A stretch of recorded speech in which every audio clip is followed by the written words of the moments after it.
Good morning, everyone. Morning. Call the meeting to order and acknowledge that we're in Treaty 1 territory, the home and traditional lands of the Anishinaabe, Ojibwe, Innu, Cree, and Dakota peoples, and in the national homeland of the Red River Métis. Our drinking water comes from Shoal Lake 40 First Nation in Treaty 3 territory. My name is Lynn Nesbitt, and I am chairing today's panel.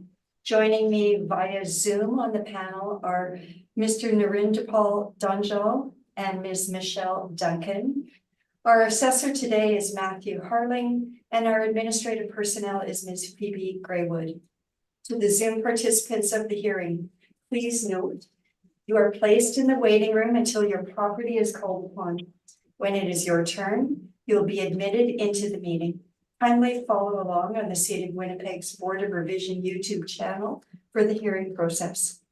Once the host admits you into the hearing, please close or mute your YouTube player. You will then be permitted to speak with respect to your property. Once your hearing has concluded, you can leave the meeting. We'll be hearing applications for revision of the assessment roll in accordance with the Municipal Assessment Act. The matters for which revision is requested have been described in each application, and we will limit discussion to those matters. The statements that are made at this hearing are sworn testimony, and anyone speaking to the matters must be sworn in. Be advised that comparisons of assessments of properties are not considered evidence of market value by the Board of Revision. The Board of Revision is appointed annually by Council and is independent of it and the City administration. It makes its decisions on the basis of the evidence provided at this hearing and issues a written order that will be mailed to all parties as soon as possible. Please note that the board's decisions with respect to an application may be appealed to the Manitoba Municipal Board if the matter pertains to assessed value or classification, or to the Court of King's Bench if the matter pertains to the application of exemptions from taxation. Should you wish to appeal, information on how to do so will be included with the board's order. With respect to the hearing process, I will confirm the points of appeal with your property to be addressed with each applicant following the swearing in. We will then have the assessor's testimony, followed by questions that the applicant may have, and then the applicant's testimony followed by questions. Each side will have an opportunity to summarize if they wish. Once all of the evidence about an application has been brought forward, the applicant may leave. The process will repeat for each item on the docket today. The session will close after all the applications have been heard, and the board will deliberate in private and make its decisions. You will receive the board's decision by registered mail as soon as possible. As information, all public hearings are live streamed, recorded, and will be part of the public record. We'll be hearing items number 1 and 4 through 7 on our docket today. So first we will start with item 1, but before we begin, Ms. Graywood, can you please affirm the assessor's and applicant's testimony? Mr. Harling, can I get you to state your full name? Matthew Harling. Do you affirm that the evidence you're about to give at this hearing is the truth, the whole truth, and nothing but the truth? I do. Thank you.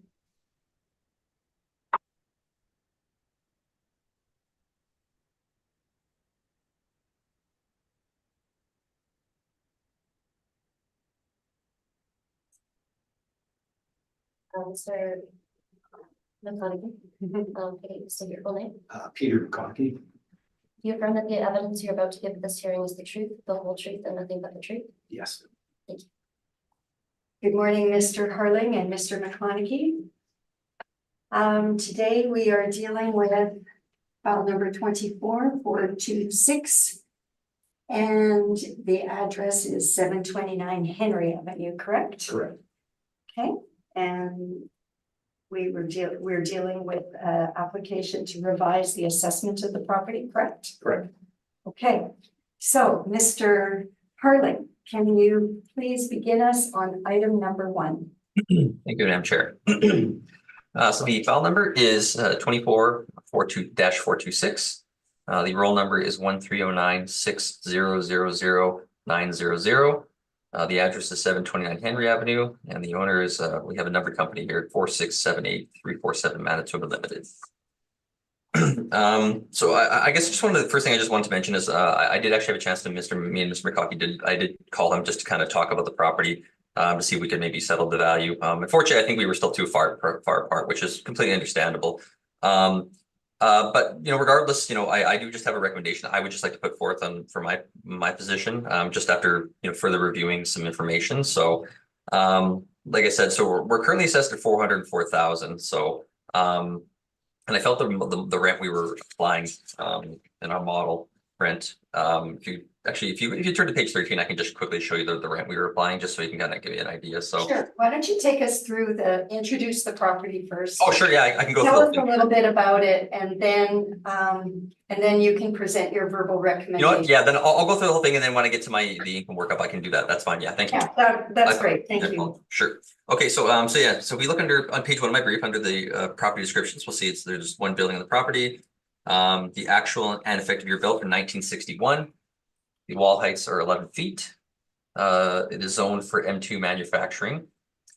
The land area is 6,536 square feet with a plan area of 3,707 square feet.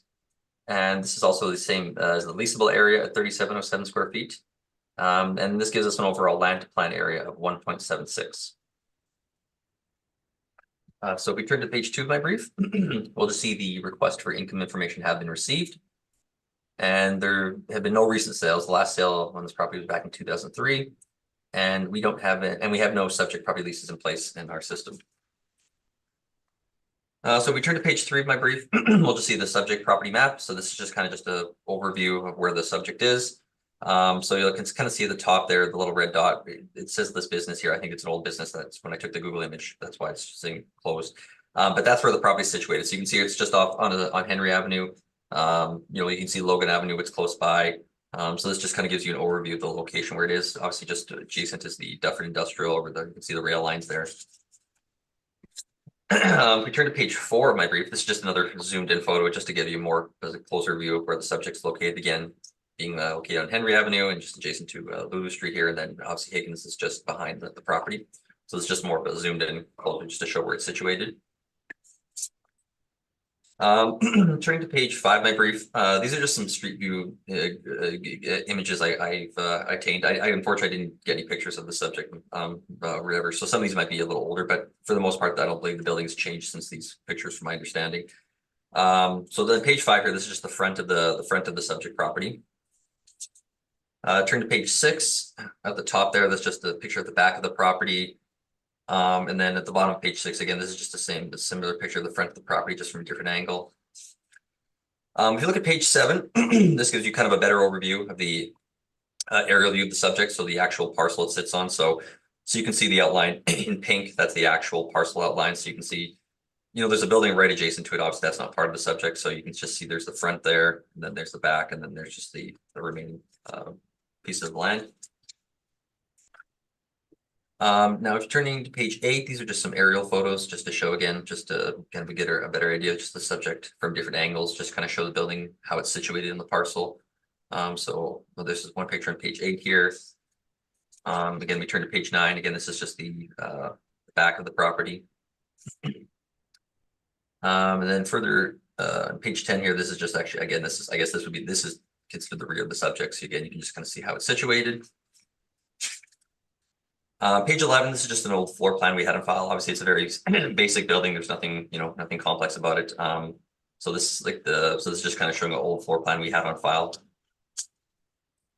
And then I guess on page 12, I missed them, just made the order incorrect. But yeah, this is just another picture just of the subject, just from a different angle, just to kind of give you a whole 360 view of the subject. So turn to page 13. So this is the my income or the income workup. So as you can see here, we have a total area of 3,707 square feet. We have it under 2 premises at 3,207 and 500. At one point we had I believe there were 2 tenants in the subject, so we had it broken up for that reasoning. So, but the total area overall though is 3,707, which is correct. So now if in terms of my rent, or the model rent we're applying here, we're using an overall blended rent of $8.41 a square foot. So this is kind of just pertaining to my position. I think that we were maybe a little high on this. So from our perspective, after looking at some comparables. So it said $8.41 is the overall current rent. After looking at some further rent comparables and such, I believe it's a little high. So I'm adjusting that rent to $7.75 a square foot. So that would adjust the potential rent from the 31,206 on my brief to 28,729. I'm not, there's none of the other parameters, every other parameters I'm leaving as is, but just for context of what the value would be revised to, you know, so that would be revising from 404 to 371 is essentially where I'm coming out if I adjust that rent. So that's kind of that's what would be my proposal that I'm believing after looking at some comparables for rent comparables that I believe is more in line. So that's just something I'm proposing, if you will. So on my after looking at it. So Okay, then, thank you, Mr. Harley. would you like So me to Mr. McConaughey, the assessor is recommending a decrease in the value of your property from $404,000 to $371,000. Do you accept that recommendation? No, I'd like to just spend a couple minutes if I could, seeking a bigger reduction than that. Okay, so So I don't have the same background of what the rents are for my neighbors, so I did submit a brief table. okay, so we'll get to your evidence in a minute. So Mr. Harling, the applicant does not accept your recommendation. Sure. Yeah, no problem. To Completely understand. Yeah, no problem. $371,000. So if you'd like to carry on and Yeah, I can do that. No problem. your evidence, thank you. Yeah, no problem. Thank you very much. Okay, so yeah, so like I said, I'm still gonna stick with that number though. In honesty, I'm still, you know, for my position, but that's fine. So yeah, so okay, so anyway, so yeah, so for the revised potential rent would be 27,580. We're allowing 4% for vacancy, which then would give us an revised effective gross income. I apologize, this is just on my work. I apologize, it's not in my break. Yeah, no, that's fine, we're writing. Okay, so the revised effective gross income would be I apologize here, where is it on my finger? Oh, it actually would be 27,580. Apologize, that's it was actually 27,580 would be the revised effective gross income. We're allowing 3% for non-recoverable expenses, as well as $4 per square foot as shortfall to cost to cover vacancy, which would then give us a revised net operating income of 26,160. And then lastly, we are applying an overall capitalization rate of 7.05%, which then would give us the revised market or estimated value of 371, which I've indicated. So that's the income workup for the subject. So if we just turn to page 14 of my brief, these are just some of the rent comparables that I'm showing that that I would use as comparables. So some of these are located on, if you can see the areas, they're located on Aaron Street, Richard, Gwendolyn Street, and Spruce. So they're all in the same kind of market region. I understand they're not like side by side in the subject, but they're all kind of in the, you know, in similar industrial type areas. So the release start dates range from January 1st, 2021 to October 1st, 2022. The lease terms are 3 to 5 years. The leasable areas range from 1,500 to 5,500 square feet. The wall heights are range from 12 to 16 feet. The effective year built range from 1948 to 1978. And the rents in place range from $7.26 a square foot to $9.86. So again, the 775 I believe falls within that range. So, but these are the rent comparables that I've applied here. So, if we turn to page 15 of my brief, this is just some information regarding the capitalization rates. So the city of Winnipeg's capitalization rates range, you know, within the 20th to 80th percentile, which means 20 to 80% of properties fall within this range, which is the majority of properties, fall within a 5.35 to 7.30 capitalization rate. Again, we're using a 7.05%, so it falls within the range there. And then we just look at the outside sources. They range from anywhere from 5.75 to 7.50. So again, I believe that cap rate falls within the range indicated by the outside sources as well. So that's just some information regarding the cap rates under the industrial section. If you turn to page 16 of my brief, this is just some information regarding municipal assessment acting information.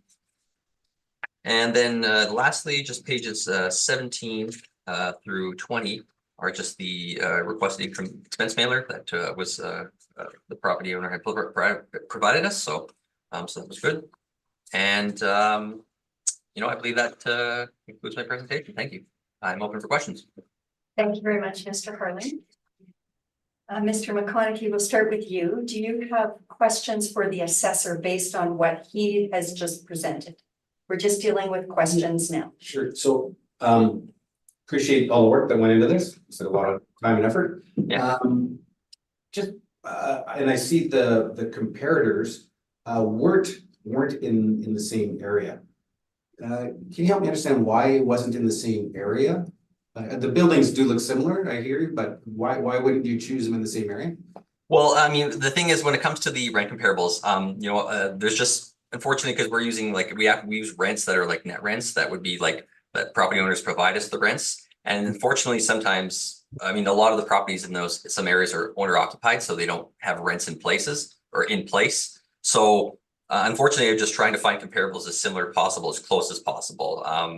There's just, unfortunately, just not a lot of rents around there. So yes, I had to expand my range, if you will, in terms of comparable. So I do understand that they're not completely by the property. I think the closest one would be the Gwendoline, but it's not. It's still a bit further away. I think it's closer to Salter. But again, I guess long story short, the short answer would be just due to the lack of comparables in the area. So.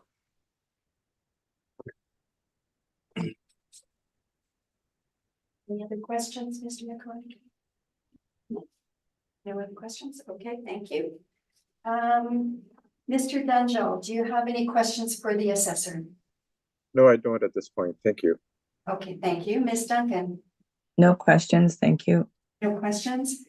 Okay, this is, Mr. Harlan, you noted that there was 2 premises at one point, and at that point, I guess it had been a leased property? Yeah, from my understanding, I mean, maybe Mr. McCockney would have more information, but I believe it the 500 square feet was just an office space, I believe, at one point. That was Okay. the tenant. That's from our notes that we have in file. Like I said, that's all I can from what I was able to find in our notes. So. Okay, and now owner occupied, correct? Well, no, sorry, it is actually still, it is technically tenanted out still, actually, right now. It is tenanted. Yeah, but Okay, it's a single tenant though. We're just using it. Yes. Okay, so we can find out about that a little bit more. Correct. Okay, and you mentioned your cap rate.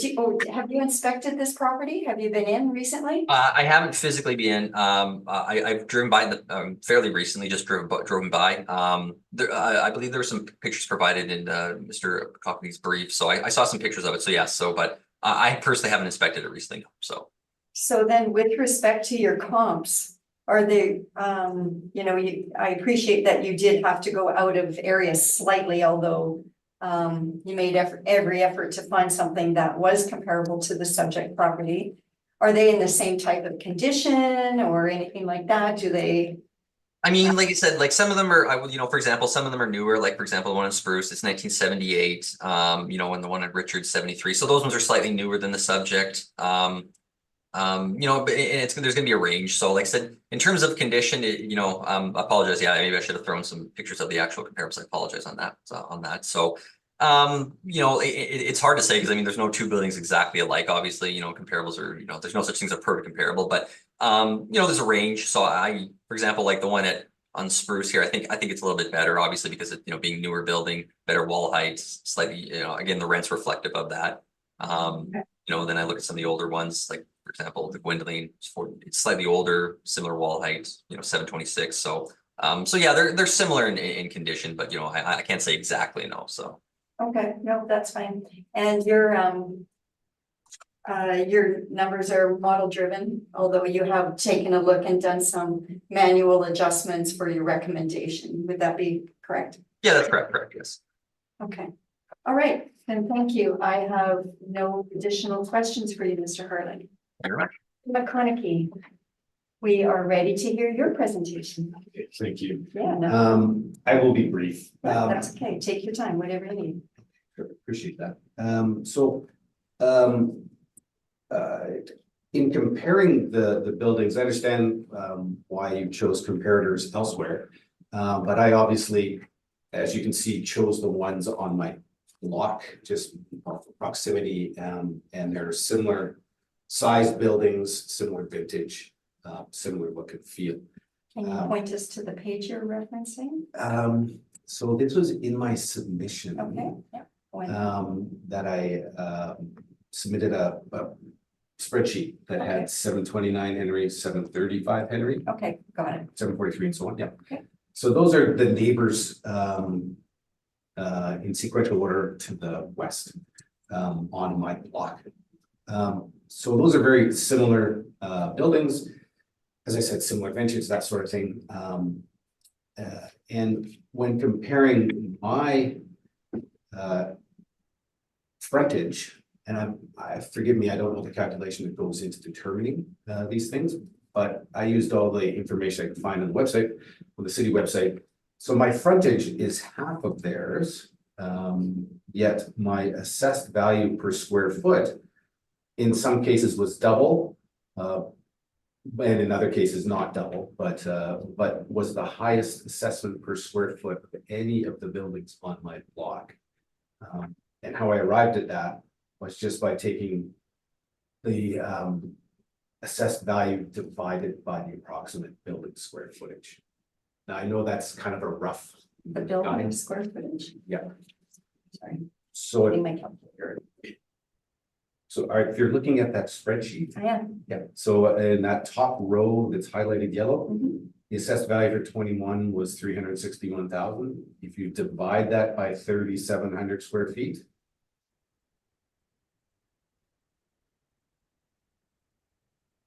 At 97. Right. Did you happen to divide it by the land square foot? I did divide by the land square footage, yes, yeah. So, so we've done the land because the buildings are different sizes, so I just did the land. And if you look at the size or the value divided by the land square footage of my neighbors, I seem to have the highest assessment value. So that's what I based my analysis on. Now, in using those comparators, the only one I looked up quickly here was 262 Gwendolyn, which the assessor suggested was it's closest in proximity. It's a couple blocks away. The difference I'd suggest is that property fronts onto a city park, looks quite beautiful. And the building itself seems to be of similar vintage and so on. However, we back onto the rail yards there. There is no fencing, there is no, it's a gravel road behind us. So I would suggest that the value of the building of Gwendolyn is quite a bit nicer than the building that I have. So I will wrap up by saying that in comparing my building to the similar properties, similar vintage, most of them are unfinished warehouse space, as is mine. The front 500 square feet is semi-finished office with a couple desks in it.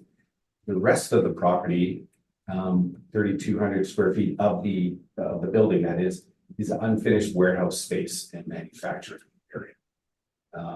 It is a gravel yard that we have, and there is no frontage. We have there is no setback from the road.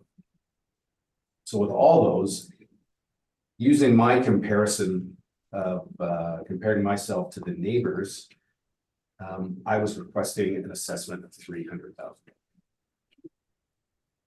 That's all I have. Okay, thank you very much for your presentation. Mr. Carling, do you have any questions for Mr. McConaughey? No, I think I'm good. Thank you very much. You're good? Okay. Ms. Duncan, do you have any questions? Do you feel that the outside exterior, the gravel, the backing onto the train yard has impacted rentability for the warehouse space? I do, it's kind of a sad note, but our neighbor, there's a lot of crime in the area is the issue that we're facing. My neighbors to the west, one of the fellows got mugged there recently, and I think they're going to leave the area. So, I would think an area like this, the property on Spruce would be a lot safer. Gwendolyn's kind of the same area, but I think rents do reflect the fact that it's not a great neighborhood. Thank you. No other questions. Mr. Dungill, do you have any questions? No, I don't. Thank you very much. I have a question for Mr. Harling, if that's okay. Mr. Harling, Mr. McConaughey has done some work to arrive at a $300,000 value based on square foot rate for the parcel. Is that an accepted way of evaluating commercial property based on your experience? I mean, it's something that we have a look, we'll look at and we're speaking to, but seeing as we're assessing properties like using the income approach, generally we would rely on the income capabilities of the property more so than that. So, but I mean, yes, I mean, I've seen other assessors where they'll use the prices per square foot maybe in their calculations just to show what if they're trying to compare, saying, oh, well, this is what a property sells for on a price per square foot basis. But ultimately, we're looking at the income producing capability of the property, seeing as we're assessing the property and income. So based on the land, the parcel size, that's an accepted methodology, or leasable square feet? Yeah, it would be like leasable. Well, we look at the leasable area. We're looking at the physical leasable area of the property. Yes, correct. Okay, so this one used the land square footage. Would that change your view? I mean, in all honesty, like, I mean, we like I said, we're using the income approach, and based on its income capabilities, and it's a leasable area. So that's kind of how I'm going to stick with that, because that's how we typically don't use that method in our sense. But I do note that it's something other assessors have looked at, but I don't believe it's something we would normally use for coming up with assessment. Typically, no. Okay. Okay.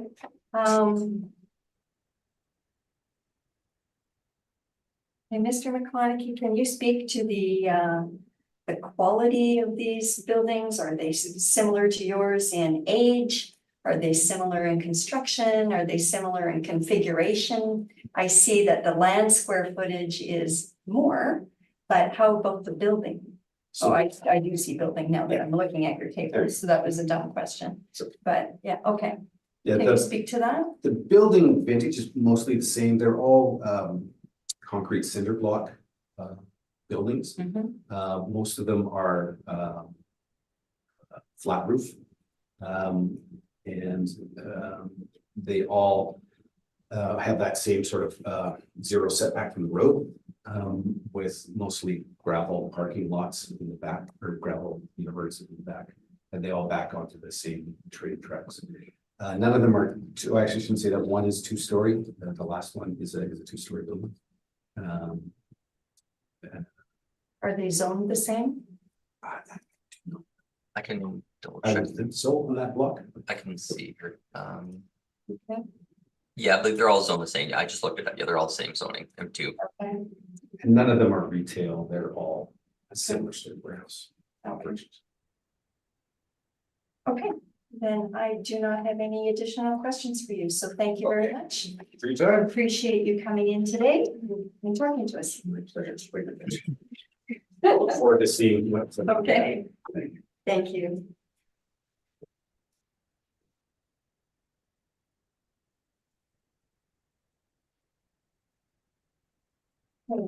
Give us a minute to pull up the next presentation, and No problem.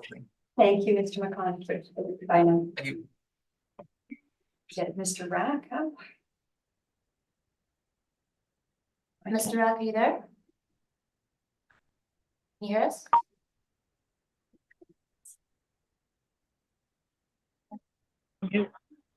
I'm here. Okay, you can hear him? Okay. Okay, we're now moving to item number 4 on our agenda, 66 King Street. Before we begin, Ms. Graywood, can you please affirm the applicant's testimony? Mr. Rack, can I get you to state your full name? Lyle Rack. And do you affirm that the evidence you're about to give at this hearing is the truth, the whole truth, and nothing but the truth? I do. Thank you. Sorry, can you just increase your volume a little? Is that better? Yeah, much better. Thank you, Mr. Rack.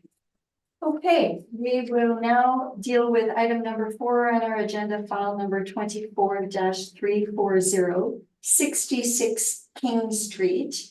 Mr. Harling, when you are ready, please. Thank you, Madam Chair. So the file number is 24-340. The roll number is 1306093800. The address is 66 King Street, and the owner is 66 King Incorporated.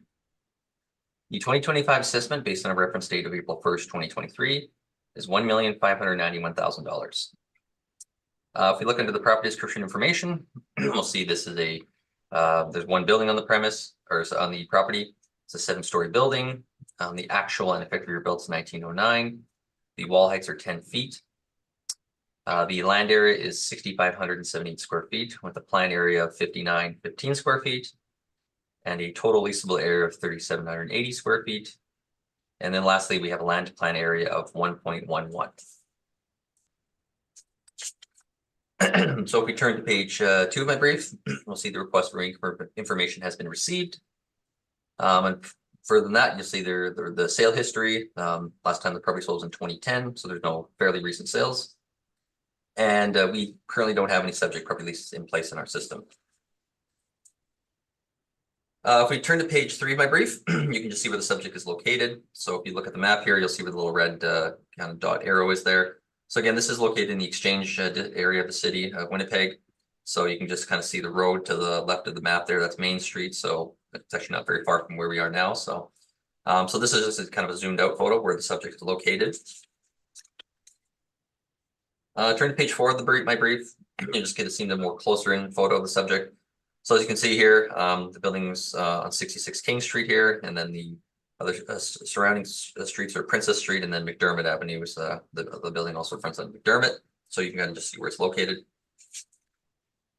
Going to page 5 of my brief, this is just a kind of a street view photo of the property looking up from on King Street.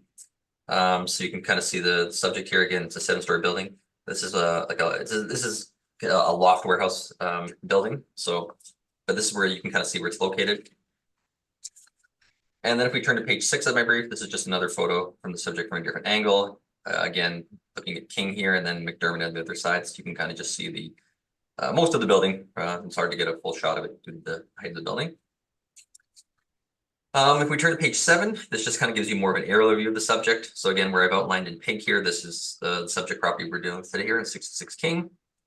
And then at the bottom of my brief, you can just see again another area view photo of the subject property in question, just to get a better idea of how the building looks. And then lastly, on page 8 of my brief, this is just another photo of the subject. Again, this is on King Street here, and again, just a different angle, just to kind of show the building in its entirety. So, all right. So if we turn to page 9 of my brief, again here you can just see here that the subject's a loft warehouse, and you'll see the breakdown of the rents that we're applying here. So again, we have 5 tenants, or we have 5 premises in place, and you can see the different areas and the rents, the model rents. We're using an overall blended rent of $5.14 a square foot, which gives us a potential rent of $194,400. If we look below that, we'll see we're applying a vacancy of loss of 15%, which then gives us an effective gross income of $165,240. We're applying 3% for non-workable expenses, and then as well as $4 a square foot for shortfall, the cost to cover vacancy, which then gives us an overall net operating income of $137,603. And then lastly, we're applying an overall capitalization rate of 8.65%, which then gives us an estimated value of $1,591,000. Turning to page 10 of my brief, these are just some of my rent comparables. So I will note that these rent comparables, they're all loft warehouses, you know, in the same similar area. As I go through them, I'll just kind of explain some more about them. So yeah, so we have one on William Avenue, McDermott, Adelaide, again, another one on McDermott, then on Bannatyne. So now some of these leases starts range from November 13th, 2012 to June 1st, 2020. The lease terms range from 5 to 15 years. The leasable areas range from 2,389 square feet to 27,640 square feet. The wall heights range from 11 feet to 13 feet. The effective year belts range from 1905 to 1930. And the overall rents range from $4.06 a square foot to $12.60 a square foot. So I'm just gonna note, you know, obviously some of the rents that are higher, $12 and $11, you know, those are obviously, and I would note that those are better, you know, those particular tenants are in better spaces in terms of like the quality of the condition of the units. So obviously those are much higher. So due to that reasoning, you know, I will note that there's just not a lot of comparables of loft warehouses, particularly they're all downtown. So I will note some of these are larger and some of these are older. So like I said, it's just fortunate there's not a lot of comparables out there for loft warehouses. So I felt it was appropriate at least to compare loft warehouses to loft warehouses, and then try to use other comparables that wouldn't be really comparable. So, but that's kind of the range of the comparables I'm showing here. So, but yeah, there's in the range, yeah, of the rents. Turning to page 11 of my brief, we'll just see some cap rate information. You know, again, the property subject we're using an 8.65% cap rate, you know, due to the, you know, the age of the building, some, you know, factors such as the condition. So obviously it falls outside the typical 20th to 80th percentile, but that's just due to the fact of some of the condition issues. So, so obviously it's gonna fall outside the typical range of cap rates, you know, just due to the fact of some of the condition and, you know, quality and age issues. So, so that it doesn't really fall in this range, but, you know, based on those issues is why we applied a higher cap rate. So. Page 12 of my brief is just the Municipal Assessment Act information. And then pages 13 through 16 are just the income expense mailer information for the subject, which I'm sure Mr. Rack will go into more depth, but they did comply. So I just wanted to show that they did comply with the information request for information. And then I believe that sums up my presentation, and I am open for questions. Thank you. Thank you very much, Mr. Harling. Mr. Rack, do you have questions for the assessor? Yes, I do. Could you go to the income expense questionnaire, page 13? We'll do that. Second, page 13. Yes, I see that here. And just, if you just give us a second to get there also. Page 13, yep. So did you notice that the property at the time was 82.75% vacant? Yes, no, I was aware of looking at the mailer, the vacancy, correct. Yes, I was aware of that. Okay. And then on page 1, we can see that the actual year built is 1909 and the effective year is 1909. Now that would suggest that there's been no major permits or work done on the building. Would you agree? From looking at the research, no, I couldn't find any like other than just, you know, new tenants coming in. I wasn't aware of any interior alterations or any major interior alterations, if you will. So you'd probably agree that the building is probably in the same condition as it was built in. Unfortunately, like I haven't inspected it, so I can't say for certain, but you know, just the fact that there hasn't been any major work, yeah, I wouldn't deny that there's, you know, it's in some older, it's definitely an older, and in the older condition, if you will, yes. That's all my questions. Thank you very much, Mr. Rack.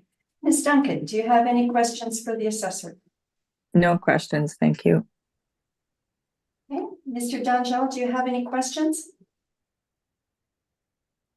Just to clarify, so the comparisons that you had picked up, the ones that are from McDermott, are at a higher rate of rent.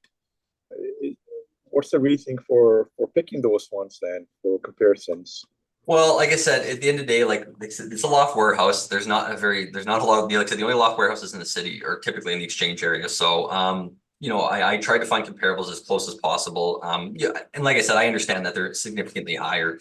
They're in better condition. So, you know, I'm just trying to show, I guess my thought process was like, well, you know, I know this is an older building, but, you know, obviously they can be renovated and they can actually still get higher rents. But, you know, yes, I understand that. Yeah, I believe these would be better conditions. So, but like I said, it's just due to a lack of there's comparables out there. I felt just trying to show what's out there, I guess, if you will. So.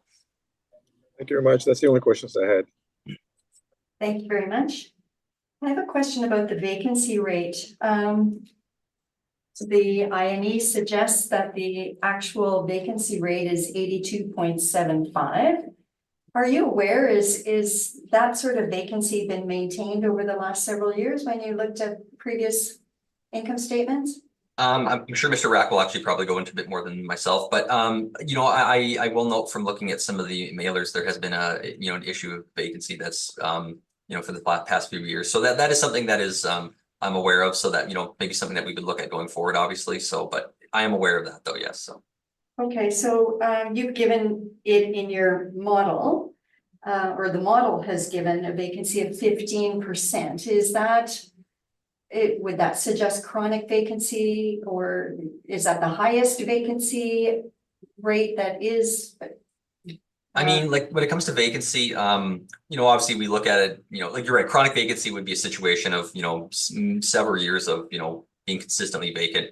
Obviously, in that case, like I'll actually, I'm not going to go into much depth right now, but there are a few other properties where we have a higher vacancy on it, which maybe we'll have to adjust to. But yes, like I mean, typically we would maybe put a higher vacancy on a chronic vacancy property. Yes, so. So what, in the view of the assessment department, how many years and what sort of vacancy rate would be chronic vacancy? I mean, in terms of, I don't think there's like there's not really a set number per se, but you're right. But if you're seeing anywhere from, let's say, 3 to 5 years of consistent vacancy, that's something we would look at.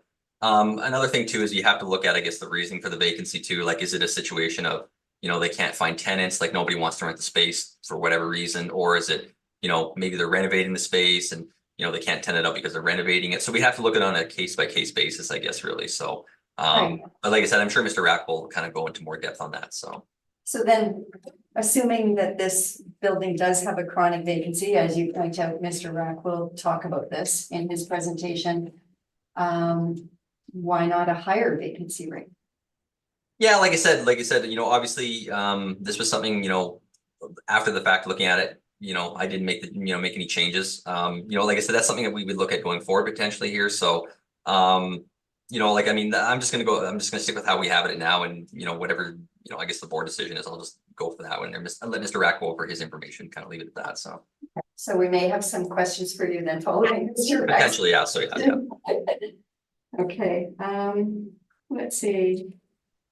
This is classified as an industrial warehouse, No, it's a loft warehouse.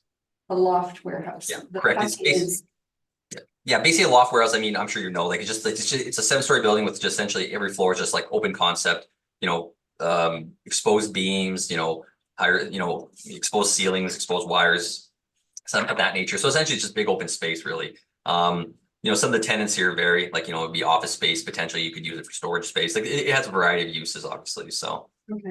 but yeah, like I said, predominantly the loft warehouses are downtown, like, in that exchange core area of the city. So like I don't know of any that are outside that area, in all honesty. So. Okay, and you use the industrial cap rates for that? Yeah, I mean, it's still like for example, I believe it is like, I think the zoning we have is it's a character zoning, because it's obviously being the exchange, right? So yeah, in terms of, it's still, we would use it still under the industrial cap rates, if you will, yes. But like I said, we're using an 8.65 cap due to the fact of the age of the building. It's being, older condition, quality. That's why it kind of falls outside the norms. So even if you looked under, let's say a hotel, right, it's still at 8.5, the high, or 10%, but we're obviously 8.6%. It's not, I mean, it's not a hotel, obviously, right? So, but it still falls under the industrial. We'd use that for our cap rate. It's a unique building, if you will. So Unique, okay. yeah. And I think you noted that the cap rate reflected the age and condition of the property. Correct. That's essentially, that's why it kind of falls outside the norm, if like Okay. typical. So yeah. So Okay. Okay, thank you very much. I have no additional questions. Mr. Rack. Thank you. Okay, so I'm sure you all have my brief up. Yeah, can you just speak up just a little bit in this room? You sound far away. Okay, does this sound better? Yeah, Okay, so the first picture is, the assessor had it, is the side view of the property. And as you can see that there's air conditioning units sticking out of the windows. There's no upper floor air conditioning in this building at all. So it's quite hot in there. And it's a loft warehouse. It was built in 1909. It's in original condition, and the upper floors are, basically the upper floors are in original condition and they're quite worn out. So if you go to the next page, page 2, you'll see the side view, and that side entrance is how you get to the upper floors. So when you go in that door, there's a small elevator, and that's how you get to the upper floors. So only the pharmacy on the main floor has air conditioning. The rest of the space going upward, all the remaining floors have no air conditioning.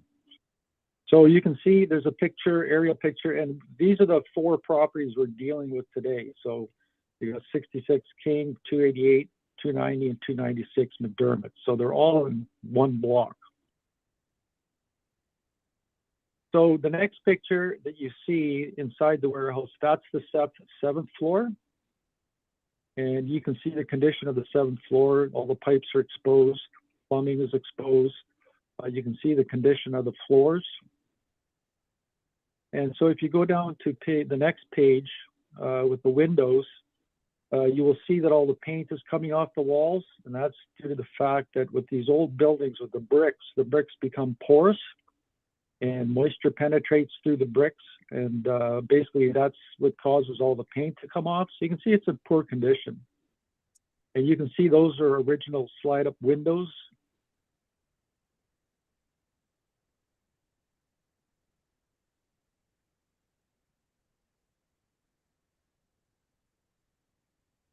Sorry, I think we just lost sound. Oh, It's I okay. think we just lost you, Mr. Rack. So yeah, he's not moving anymore. Oh, there, he's moving again.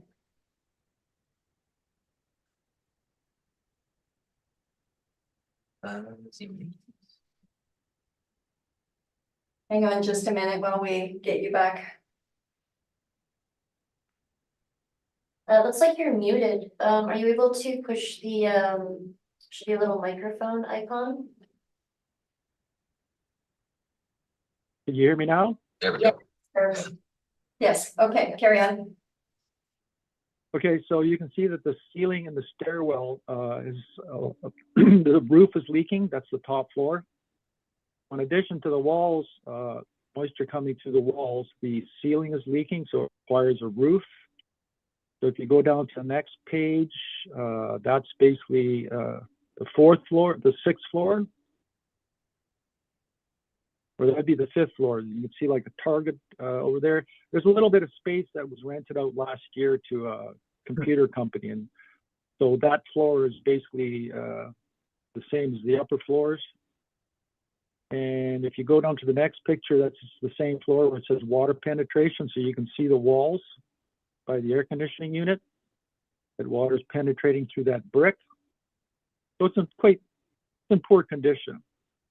You go down to the next picture and you'll see that the floors are heated by industrial heaters hanging from the ceiling. And then you'll go down to the next picture and you'll see that someone has rented it past the reference date. And that you can notice the concrete floors on the right and the left of where the stuff is being stored. Again, exposed pipes. And now you go down to the 4th floor, and that was actually rented by an arts group quite recently. And they painted, the owner did not paint it, but the arts group painted the walls and the floor. And then you go down, there's a picture, all the hallways to the elevator, the floors look just like in that picture. So the floors are quite worn. That's all original. And then you go back down to the next picture. And you'll see that there's some metal partitions up there, and that's actually, this floor, they're actually ripping apart. It says on the income expense mailer on page 13, I think, that it says, there's a little note that says that the floors are in various states of demolition due to previous tenants. As I see the bags of garbage there. So that floor is being ripped up. And there's a picture of the stairwell. And then as you go down, you can see that that's the 2nd floor being used for personal storage. There's a few you guys have got together and rented that for personal storage, whether it's not for their business or not, but that's just storage. And then you go down and you'll see that's a typical washroom on each floor. Very small. And then you come down to the last picture, which is the main floor. So the windows in this building do open, but the main floor pharmacies has air conditioning. None of the other floors do. And then you go to the next picture and you'll see that that's the entrance to the pharmacy, which is on McDermott. And again, the building requires a new roof. So we go down to page 16. This is an estimate for roof in 2024, June, for one of my clients. And that roof was going to be approximately $20.75 per square foot for roof replacement. So based on the actual area of the roof, that replacement cost would be about $122,736 based on the budget from 1300 St. James. And a potential purchaser would have to consider this cost when valuing the building. So you can see that there was a 36% increase in this property in 2023, and it's currently pending at the municipal board. In 2025, you can see the property went up 46%. So in the last 4 years, this original 1909 building has gone up 82%. And that's obviously too high of an increase, 82%. The building's almost doubled. So you can go down and there's the assessor's workup, 15% vacancy. So we go down to the next page, 19. You'll see the rental income and the operating costs, 82.75% vacancy. You go down to the next page, is page 20, which shows all the vacant space. And basically, I've come up with a value based on gross income, because it is gross, except the main floor has some recoveries. So you see the gross rent column. The third floor basically got $1,500 a month. I've changed it to $2,100 based on the fifth floor, which is $2,100. So I figured best case scenario, that other space would rent for $2,100. The two vacant spots, the owner from above is expecting to get $2,500 for those two spaces, 6 and 7. So I've used $2,100 based on what they got for the fifth floor. So I'm going with the best case scenario. So then that becomes a gross per year is $256,426. So there's recoveries. The only recoveries they get is on the main floor. So combined with the recoveries, you're getting a total income, potential gross income of $262,791. So we got onto the expenses. Those are all expenses for the property, and actually the maintenance or repairs for $29,692 is quite reasonable. I'm surprised the repairs aren't higher. So if you keep going down, you'll see in 2019 it was 74% vacant. 2020 it was 88.27. 2021 was 88.27. And in 2022 was 82.75. So it has had 4 years. I don't have information before 2019, but when they bought the property, it had a lot more. It was almost fully occupied, but everybody started leaving. So I'm coming up with a potential income, less expensive, gross income estimated at best case scenario, less the expenses, so we're coming down to a potential income of $149,296. Vacancy should go up to 25%. That's the highest I've seen. I have properties, other properties that are at 25% vacant. As a vacancy, the city uses. The city won't go beyond 25%. So I've used their ceiling at 25%. 3% for the expenses. $4 for the shortfall, which is higher than the actual property. I'm using the 8.65% cap rate. Perhaps it should be higher, but I'm using the 8.65, and I'm allowing a roof replacement allowance of $100,000. So that less the market value of $795 basically comes out to a value of $695,000. Considering the vacancy and the roof and the fact that it's an original condition. So presently, the property still has an 82.75% vacancy. That's longer than 4 years, 3 years. So as the assessor says, there should be something adjusted to that in chronic vacancy. So basically, you have to do a vacancy allowance or a cap rate adjustment, and there needs to be an allowance for the roof. And due to the condition of the building, the fact that there is no air conditioning, it receives low rents and it does have high vacancy. So last time it was fully occupied was for almost a year. That was 2018. So I'm looking, the next pages, if you've seen, that's all the information about the vacancy and income and expense mailers. So basically, I'm looking for a reduction to $695. And again, in the last 4 years, the city has this property going up, over 80%, which is unreasonable for this type of property. And that's my presentation, and I do have a rebuttal brief. Okay, so Mr. Rack, first we'll deal with questions from the assessor in the panel about your evidence, and then we'll go to your rebuttal evidence after that, okay? Okay. Okay, so Mr. Harling, do you have questions for Mr. Rack? I just have a few quick questions, yes.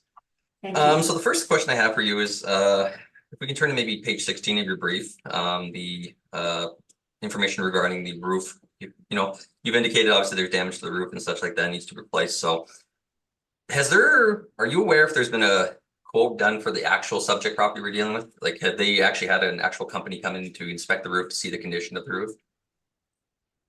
I'm not aware of that. Okay.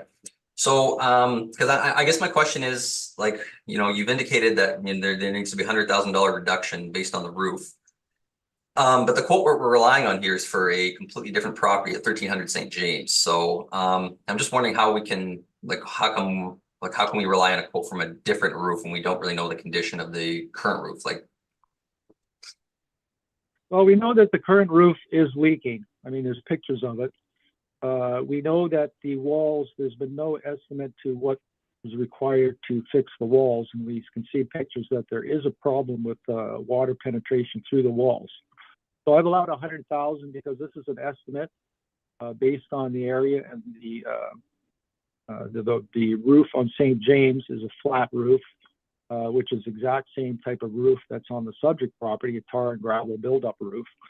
So basically, it's just for the cost of what it would cost an estimate. So that's why I used $100,000.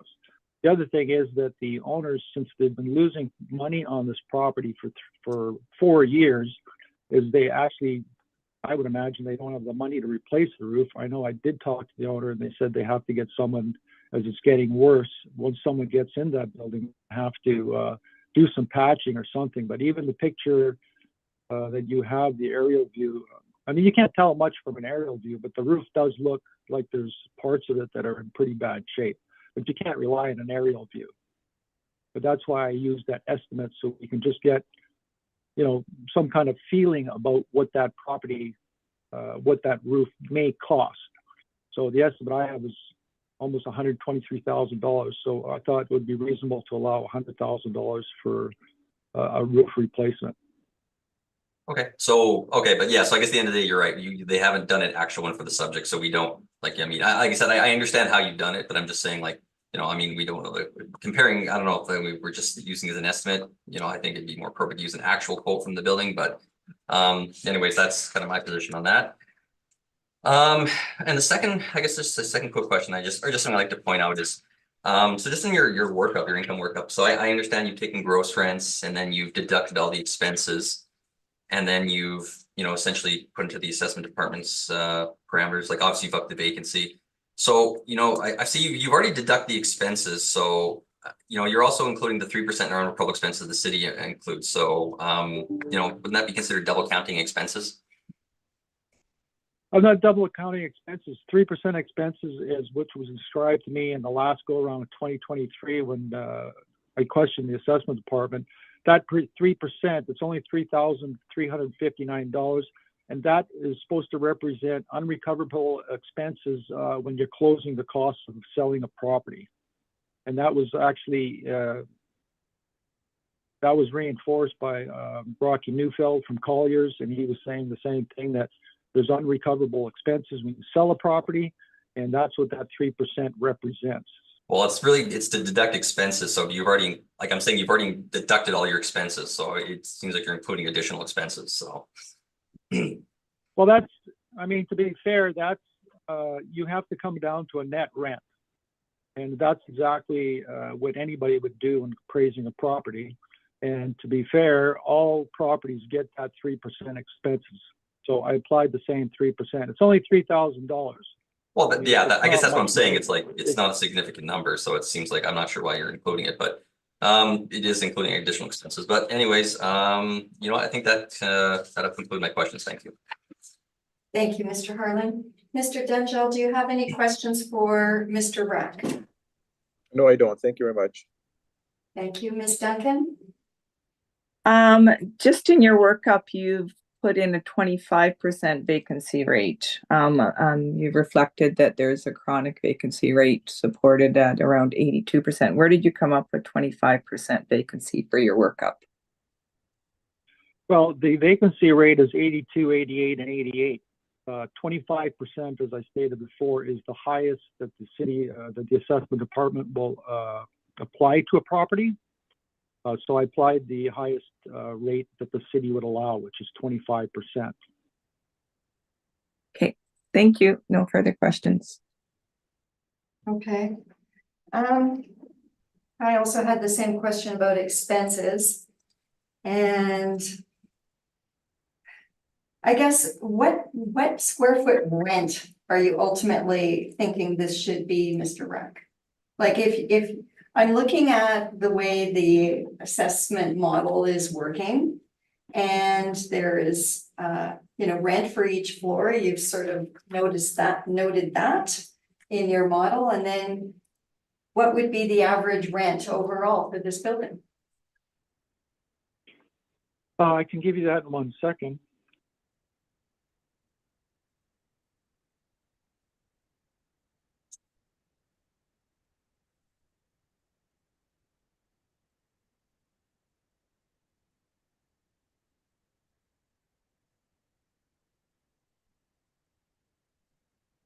That works out to $3.75. $3.75? I'm sorry, I can't hear you. $3.75 a square foot. $3.75.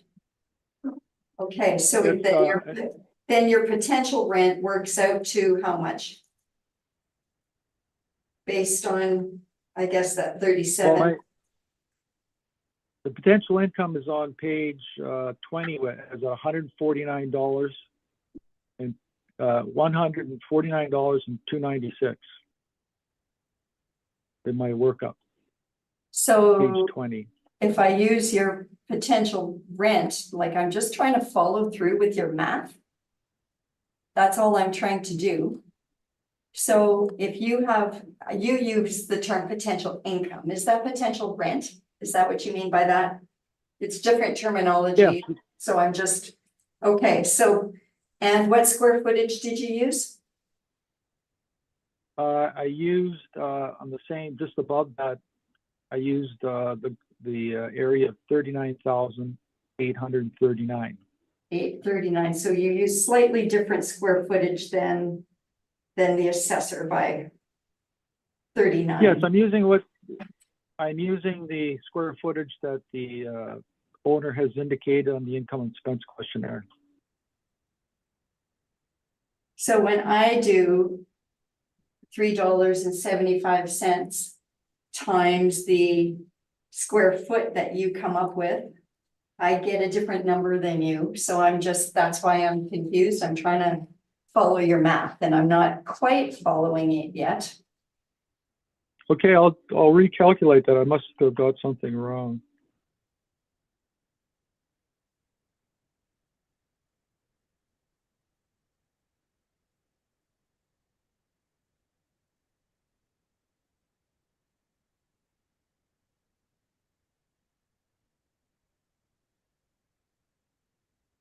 I get 374.7, 375.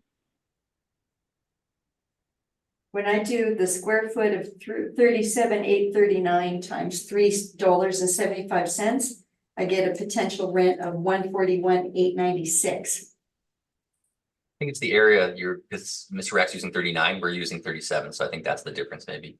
Oh, what was the number he was using again? 39? 39,839. 39839. Why the discrepancy? Like I said, Mr. Rack's using obviously the information on the mailer. You know, like when we have like there's adjustments we make to areas, you know, depending on tenants and such. So I'd have to take a look at maybe a floor plan, something we can get a bit more concrete so that we can maybe adjust, or maybe, you know, this might be something we just adjusted at 39,000 square feet then going forward. So Yeah.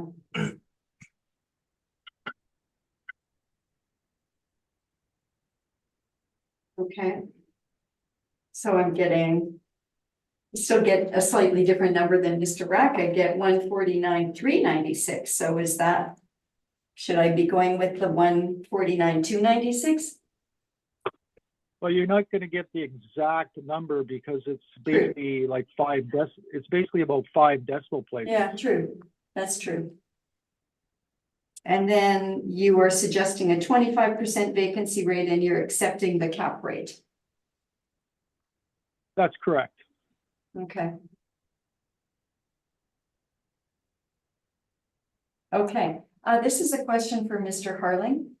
Notwithstanding your questions about the quote for the roof, Mr. Harling, is it a normal practice to deduct the amount from the roof from the market value to come up with a different market value? I mean, like I guess I've seen other taxation agents use that. Like I guess my only only concern was, I mean, you know, I'm not going to dispute, yes, there's clearly some leakages in the roof, but I just feel if we're relying on a quote for a completely different building, even if it's just saying an estimate, we don't know the extent, you know, I'm not, as far as I know, I'm not an expert on roofs. So like, I mean, No, I understand your concerns about oh, yes. Okay. Yeah. about the roof portion and relying on a quote that's not for this building. Yeah, I for sure. understand that concern, but is it an accepted practice by the Winnipeg Assessment Taxation Department to deduct a capital cost from the market value to come up with a revised market value? I mean, like for example, something such as a roof too, that would be amortized over a very long time too. Typically, you're not going to see a property owner spend $100,000 right off the hop. I mean, unless they had it. So, you know, we don't personally look at that. I mean, obviously, if there's issues, we make maybe adjustments potentially, but we typically don't do that. So, but okay, that was my question. Thank you very much. Now, Mr. Rack, I understand you have rebuttal evidence. Correct. Okay, we'll just take a minute for it's in. Everybody's received it, I guess. Just give us a minute to get to that rebuttal evidence. Do we have to refresh your screen? I don't see it in there. Oh, now I think I see it. Something just moved.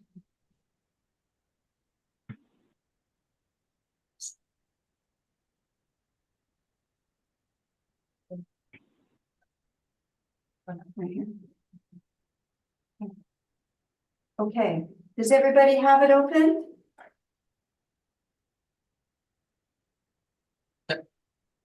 Okay, Mr. Rack, proceed with your rebuttal evidence. Thank you.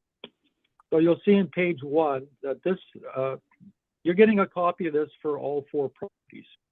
Okay. I'll go through it once. I'm going to go through it once And then you can just refer to it for all four Um, properties. You know, we will probably ask you to introduce it each time and then give us a quick overview, just so it's entered into the evidence. But you can use it in relation to this specific property, and then we'll deal with it in relation to the other specific properties as we go.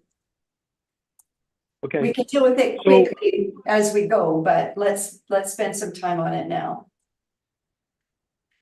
all right, so you'll see that actually, I mean, in all these properties, well, for this specific property, 66 King, the main floor rent is actually $18.46. It's the upper floors that have very low rent, and they're all gross rents. So you can see in 66 King, as far as the condition of the upper floors, you can see how those floors would be hard to rent, especially when there's no air conditioning. So going down to the accessories comparables, these are the same comparables for all properties. And you'll see comparable 1, 2, and 3 are all main floor. And you'll see that they range from 406 to 1142. So King basically is above that range. So that's at market.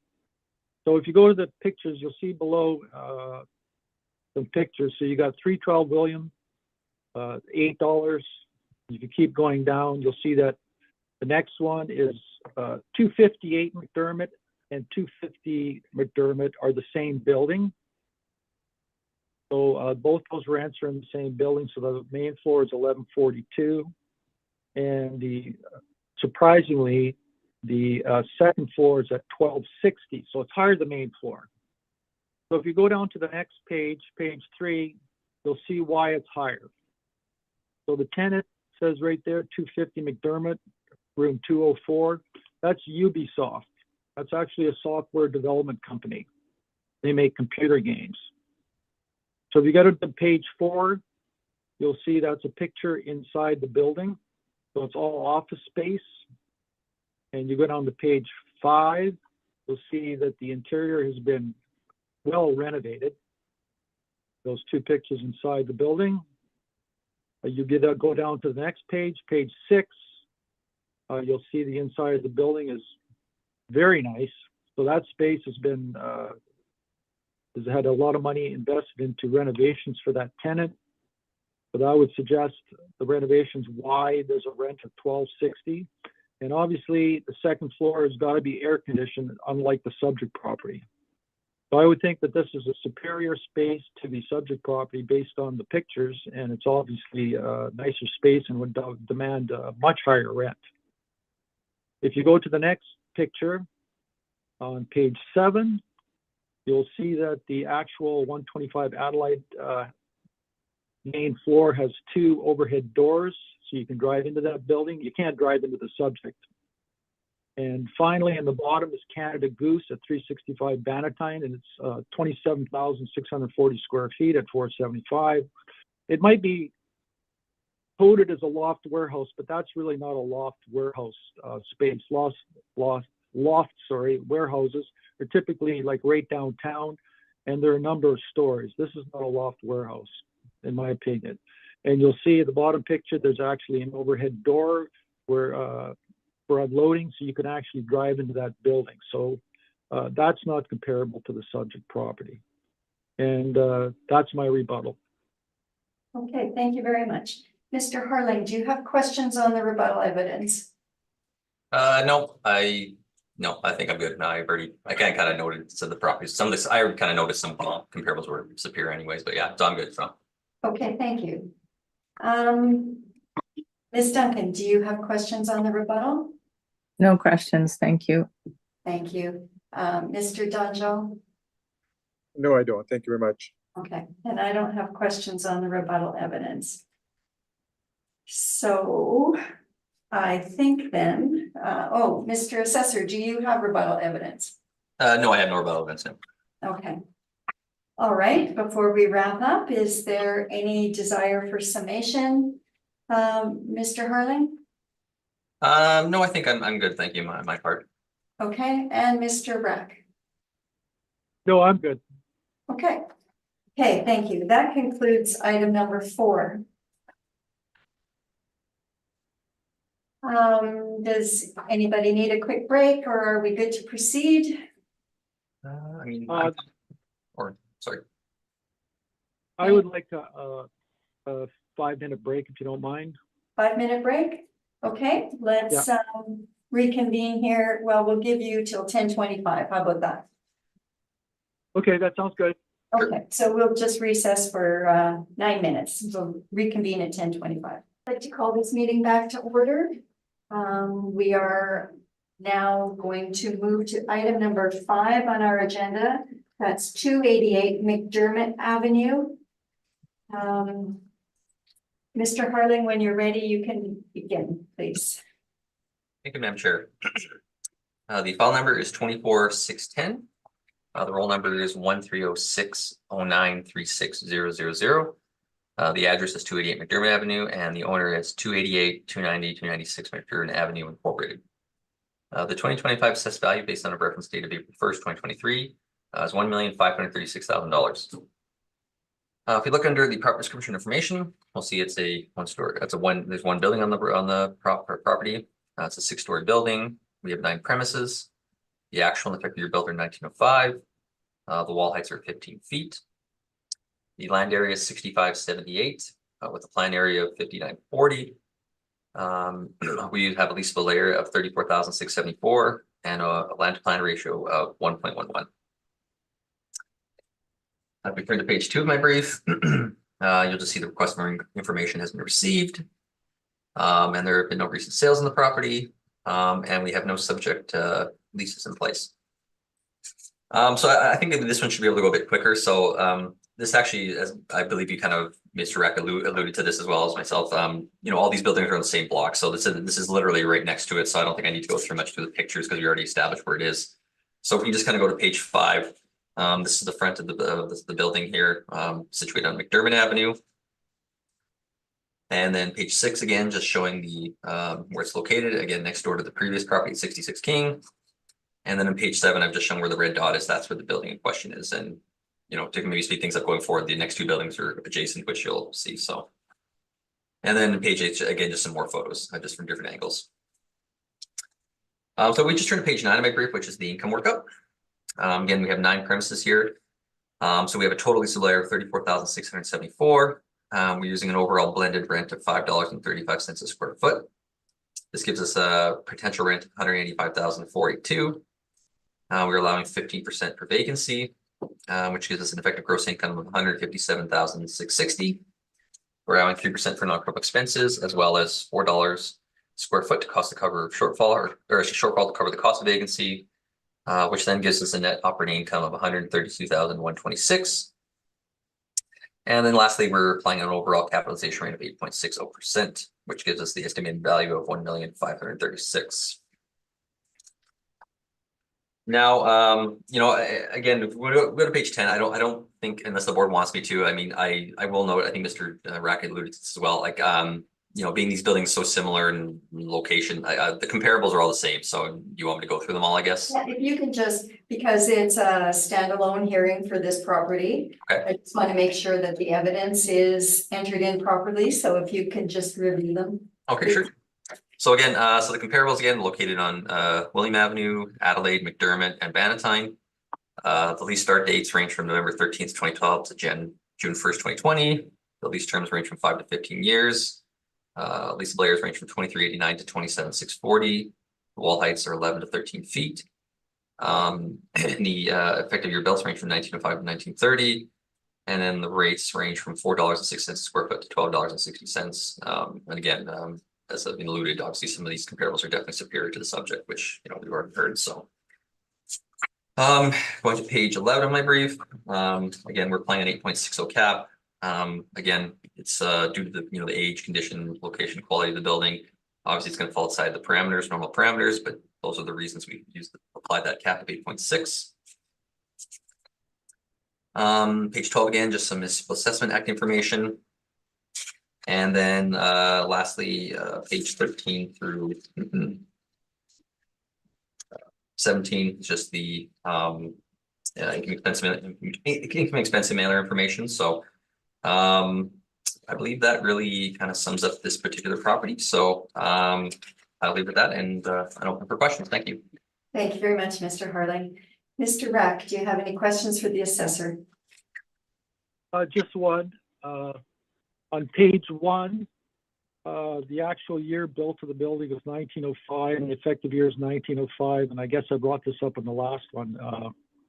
That would probably indicate that the building hasn't had any major work as far as renovations within the building, correct? You know, like, I mean, I actually was just looking at some of our permits. There has been no like significant ones. There's been some interior alterations here and there, but nothing, I guess, I can note that's like major, if you will, I guess, so. No, that's all my questions. Thank you, Mr. Rack. Mr. Dunjal, do you have any questions for the assessor? No, I don't. Thank you very much. Thank you. Ms. Duncan, No questions, thank you. thank you. Mr. Harling, you know that it was a 2008 sale? Well, yeah, but one thing I would like to note, that sale is actually was a multi-role sale, so Okay. it's not really, yeah, I wouldn't really put much weight on that, so Okay, just want to clarify that, yeah.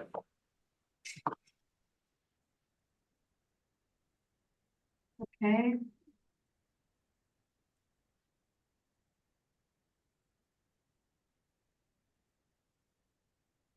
And then can you just explain for everyone's benefit why we shouldn't put weight on a multi-role sale?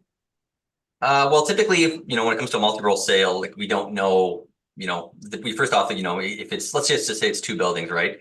You know, it's hard to really determine maybe the exact value portioning that was for maybe each building, you know, Okay. so we can't, like, I mean, there are times where they'll maybe break it down and it's a little easier, but generally you can't really say it's, you know, it's very hard to determine the actual breakdown of the value, what each one sold for. So generally we don't really put much weight on them as much. I mean, there are situations you may, depending on the situation, but typically we don't include them, you know, or use them as comparisons, I guess. Okay.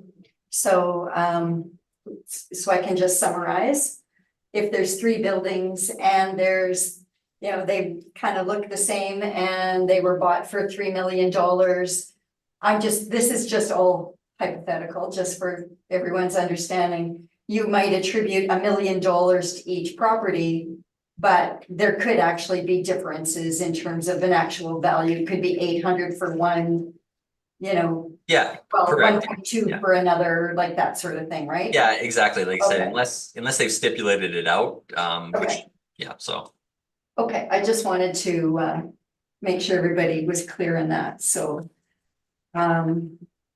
Was it part of the sale of King Street? Just Let asking.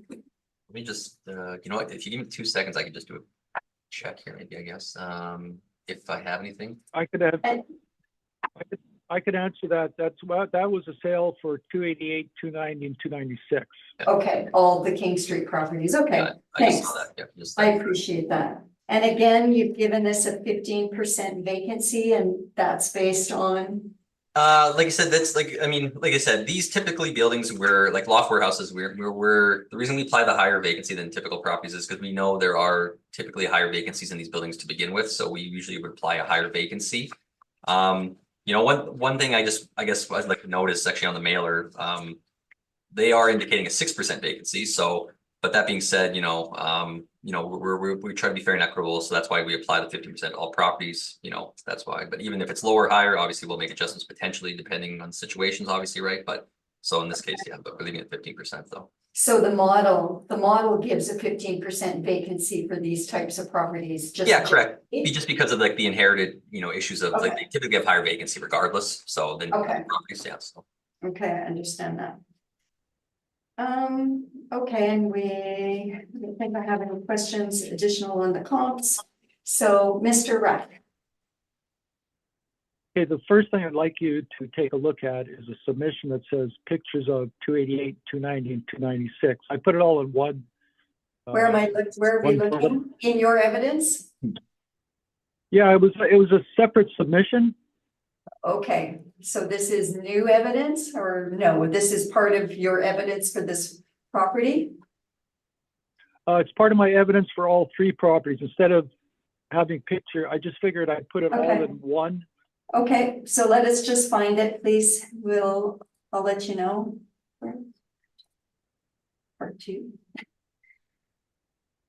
See, oh yeah. Okay.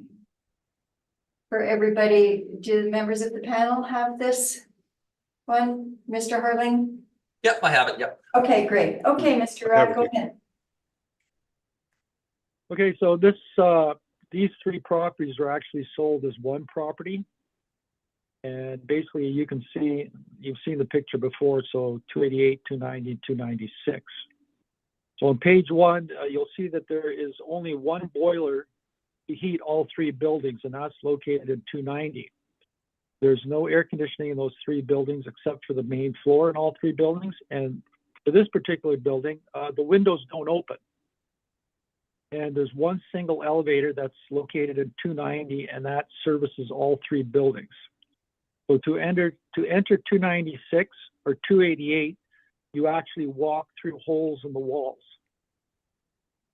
And basically for all these three buildings, all the roofs need to be replaced. I'll show you pictures of the leaks. And so if you go to page 2, so some floors in this building have no lights or minimal lights in the vacant spaces. So if you go to page 2, you'll see that's typically what the floors look like. Vacant floors look like, or even when they're occupied. So those are basically the original floors, and you can see they're in rough condition, and the space is in rough condition. It's an original condition, 60 years of wear. So if you go to page 3, you'll see that's basically what the floors look like in the building. So they're all original planking, and they're worn out and in rough shape. So you go to page 4, there's a crack running down the entire building. That's the only major crack I could find in the building. And then, okay, if we go to the next page, page 5, that is the top floor. That's an art space. And a lot of these spaces that are rented are used as art spaces. And if you go to page 6, you'll see basically the floors in that space. On page 7, you'll see that whole area. You can see all the damaged wood. That's the roof leaking right there. And you can see the beam, that one beam to your right is in bad condition. And if you look at the wall where that beam ends, you'll see the roof in that part of the building is in rough condition. And you can see how the water's been coming down the wall. And if you go to page 8, you'll see another picture of that ceiling a little closer up. And page 9, that's actually the roof leaking in building number 296. We are dealing with 288 though, right now, right? So if you could focus on Yeah, 288. Well, I'm treating it as one big building, so I'm just going through these pictures. So when we come to those buildings, I'll just enter this as evidence, and we won't have to go through it again. Or do you want me to focus just on the one building? 288 right now, unless there's an implication for 290 or, and I understand that they're integrated, but we are dealing with 288.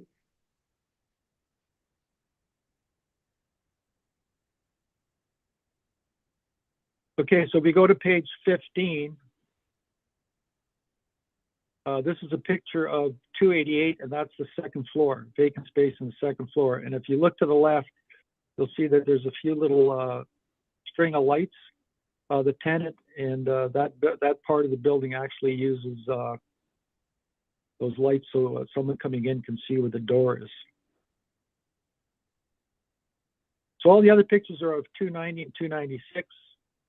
But basically, like if you look at page 18, that's the entranceway from 290 into 288. So that's how you get into the building. So if you go to page,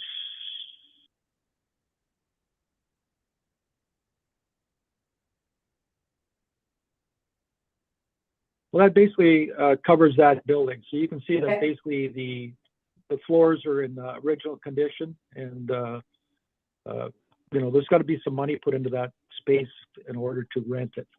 So I'll go to my main brief. Okay. Has everybody got that up? Yep, Yep, go ahead. Okay, so first page is picture of the building. Page 2, you'll see that the building's gone up 27%. And old buildings like this, like basically the rents, over 2 years, the rents don't change. So to have a building of this caliber and this condition go up 27% is not reasonable. I mean, we're talking about just a 2-year difference in rent. So if you go to page 3, again, the roof. Page 4, basically, I've come up with a roof estimate of $123,255. So basically, as I stated, there's only one elevator in 290. There's only one boiler for all units, and there's no air conditioning. So the tenant listing there that's as of December 2022. So that's listing the areas. So the total area that's rented per the income expense mailer is $36,482. The gross rent that's achieved is basically $230,232. Now, I went through the expenses for this building are, there's just one expense sheet for the entire 3 buildings. I've gone through there and adjusted a few of the expenses. So for those 3 buildings combined, the expenses per square foot are $3.29, which is lower than the actual, what the assessment's using for the shortfall. Shortfall is the cost of operating vacant space, operating costs. So the operating costs of these 3 buildings is only $3.29 per square foot, which is quite reasonable. Then at the bottom of page 5, you'll see that the gross rent I've come up with for the actual income expense mailers is $230,232. We've got expenses at $3.29 is $120,025. And then the taxes were not included in that calculation for the expenses per square foot for the entire building, but the taxes for this particular building are $22,187. So we're getting a potential income of $88,019, or what the basically net rent would be after all the expenses are deducted. So on the next page, you'll see I've changed the vacancy from 15% to 6%, which the I think is more representative of the building. I've adjusted the area from 34,674 to 36,482, which is from the income and expense mailer.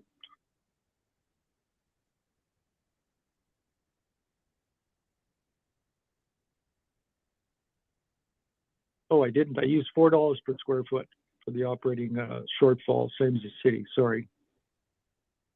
Perhaps I should do a new calculation on that. So the roof replacement cost is I'm allowing $100,000. So I'm reducing the value from $831 to $731 based on that roof. And again, because of the poor condition of the upper floors, no air conditioning, and the windows don't open, it would come up to lower. You'd get like very minimal rents up in the upper floors. I mean, when I was up there, it was quite hot up there. One of the pictures showed a fan. It was really hot in that building, so that'd be hard to actually rent that building. And then if you just go down, this is actually a historical building. If you go down to page 11.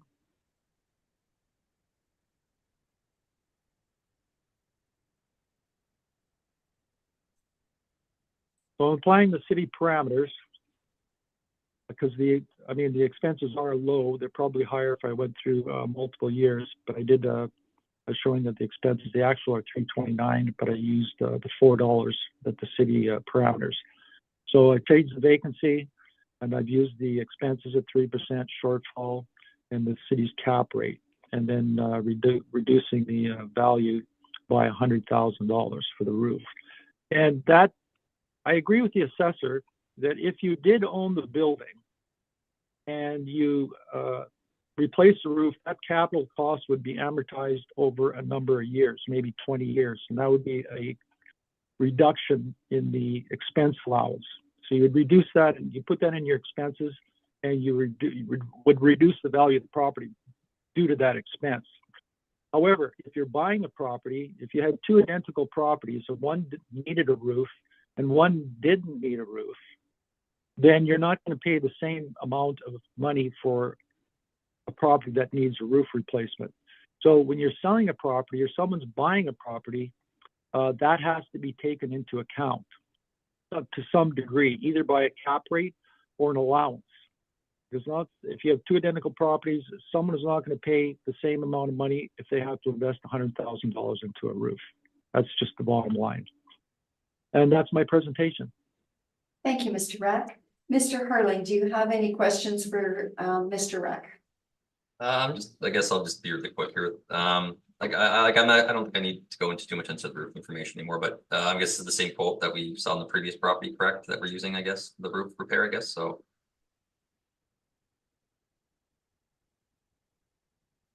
Is that a question for?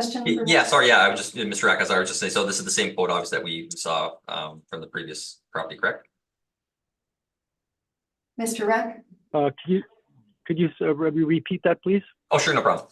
So I know, like I said, I'm just gonna be really quick here, but so obviously this the estimate for the value for the roof repairs is the same quote we used previously from the other property, correct? Correct. Okay, and I mean, I think I understand how you did this here, but just looking at the expenses, so obviously I know you said they're all these three buildings essentially run as one, so all the expenses are in one, essentially one, expense roll, if you will.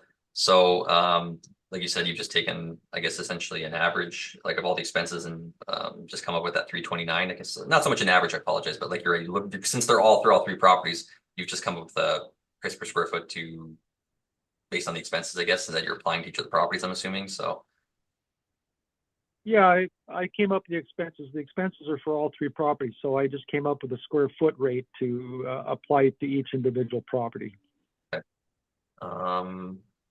So I just out of curiosity, so like any of the, because I know that the repairs for all three buildings, they're saying 121,000. Like, are you aware of what kind of things they're doing? What kind of repairs they're doing? Like, is it any of the repairs been done to like the building? Like, what's I'm just curious, what's some of that repair cost? Are you aware of anything at all, or know what they're using with that for, or what they've been repairing, or? Well, if you can see on page 5, I've got it listed. So repairs as far as the 6060 and 6061. The 6061 are just repairs inside the building. Anything that has to be done mechanically to the building. We've got some boiler repairs, and there is one repair for. There is only one boiler in the building, so that would be applied to all three properties. Repairs 606 and 607. Those are just general maintenance repairs. Okay. And I guess you kind of. I'm sorry. Sorry, but again, at 329, I didn't go through multiple years to see whether or not how high that would be, but at 329, the $4 that the department's using, I mean, it falls right in line with the $4 of what the shortfall rate is for operating vacant space. And I guess like you've shown too, like on page 4, like this particular building, I guess unlike the other one, it is pretty much fully tenanted out. I guess there's really no vacancy issues in this one, I guess, for the most part. So not in December 22. I didn't go through all the years. I just used the most current, which would be December 22. That's why I adjusted the vacancy rate down to what the vacancy rate I think was applied on the building in 2023, or a similar type building that would basically be about 6% for an industrial building that was not experiencing any kind of vacancy problem. So that's why I adjusted it to reflect the current occupancy of the building. Yeah, I believe that's all my questions. Thank you. Thank you, Mr. Harling. Ms. Duncan, do you have any questions for Mr. Rack? No questions. Thank you. Thank you. Mr. Donjal? No, I don't. Thank you very much. Thank you very much. Mr. Rack, you brought evidence about this building's historical designation. Is it just for the 288 McDermott portion? Yeah, that particular designation is for 288. Okay. And it is a designation. It has been designated historical? Yes, I've got that information on page 11, page 12. Okay. And what impact does the historical designation have on the value of the property? Or does it not? Just mean, As evidence, or is it just for interest? I think it's just for interest I mean, the thing is that you have to maintain the exterior facade, which, you know, if it comes to repairs, it might cost you a little bit more to maintain that facade, but it shouldn't really impact the building really overall as far as value goes. Okay, okay. Did you bring or have any comparable properties with comparable rents that we could look at, or no?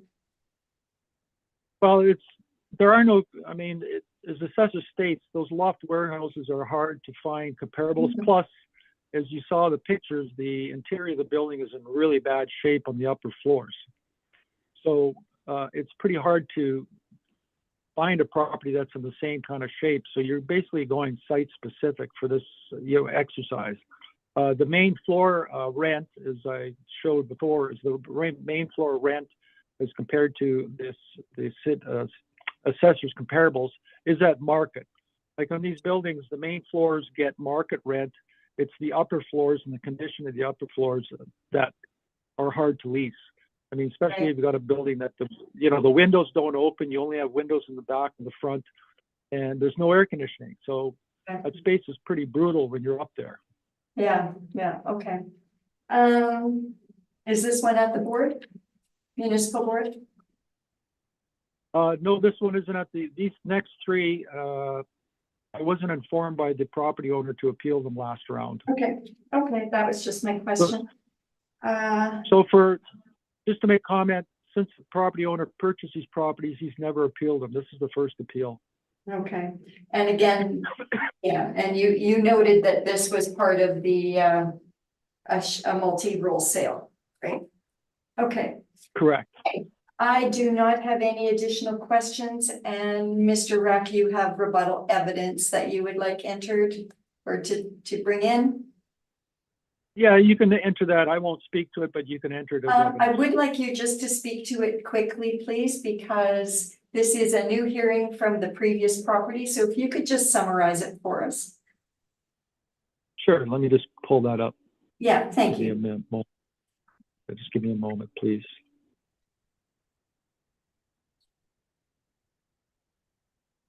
Okay, so that, as I've stated before, the first three comparables the city has or the assessor has is all main floor space.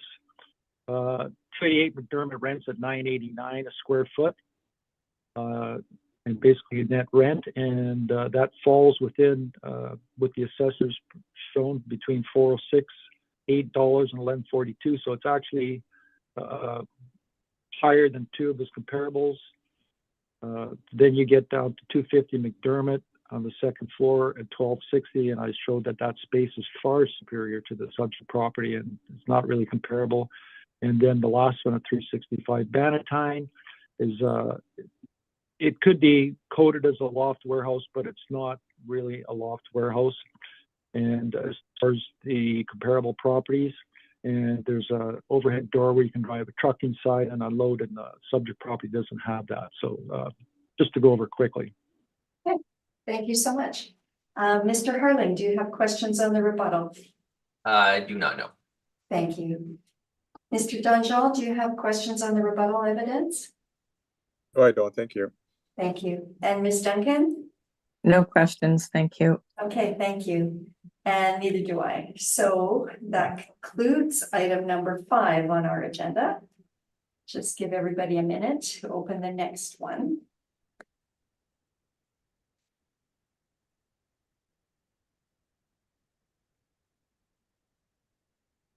Now move to item number 6 on our agenda.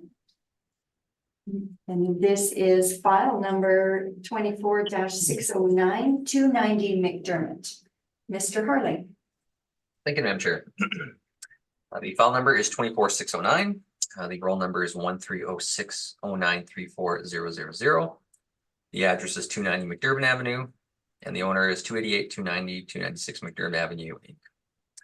2025 assessment based on a reference date of April 1st, 2023 is $1,123,000. If you look below page 1 of my brief, you'll see there's one building on the property. It's a 7-story building with 11 premises. The actual and effective year built is 1910. The wall heights are 15 feet. Land area is 6,579 square feet with a plan area of 5,940. We also have basement area 5940. And the total leasable area we have at 37,322 square feet with a line to plan area of 1.11. Turning to page 2 of my brief, you'll see the request for income information has been received. Below that, there's the old sale, which we spoke to previously as a multi-role sale for the property back in 2008. And there are no subject leases we have in place. To page 3, 4, just where the building is located. Again, we're just adjacent to the previous property on the same block. Page 5 would just be showing a front view photo of the subject property. And then pages 6 and 7 are just showing some aerial view photos of the subject and the parcel outline. Again, just adjacent to the previous property we had spoken to. Now, if we turn to page 8 of my brief, you'll see the income workup. So you'll see there are, again, 11 premises. We're using an overall blended rent of $4.95 a square foot, which gives us a potential rent of $184,851. So we apply in this case, we're applying 25% vacancy. So this gives us an effective gross income of $138,638. We have the expenses at 3% and then $4 shortfall cost to cover vacancy, which then gives us a net income, operating income of $97,157. And then lastly, we were applying an 8.65% capitalization rate, which gives us an estimated value of $1,123,000. If we turn to page 9 of my brief, again, we'll just see some of the rent comparables. Again, located in William, McDermott, Adelaide, and Bannatyne. Lease start dates range from November 13th, 2012 to Jan 1st, 2020. Leased terms are 5 to 15 years. Leasable areas range from 2389 square feet to 27,640. Wall heights are 11 to 13 feet with the effective year builds from 1905 to 1930. And then the rents range from $4.06 a square foot to $12.60.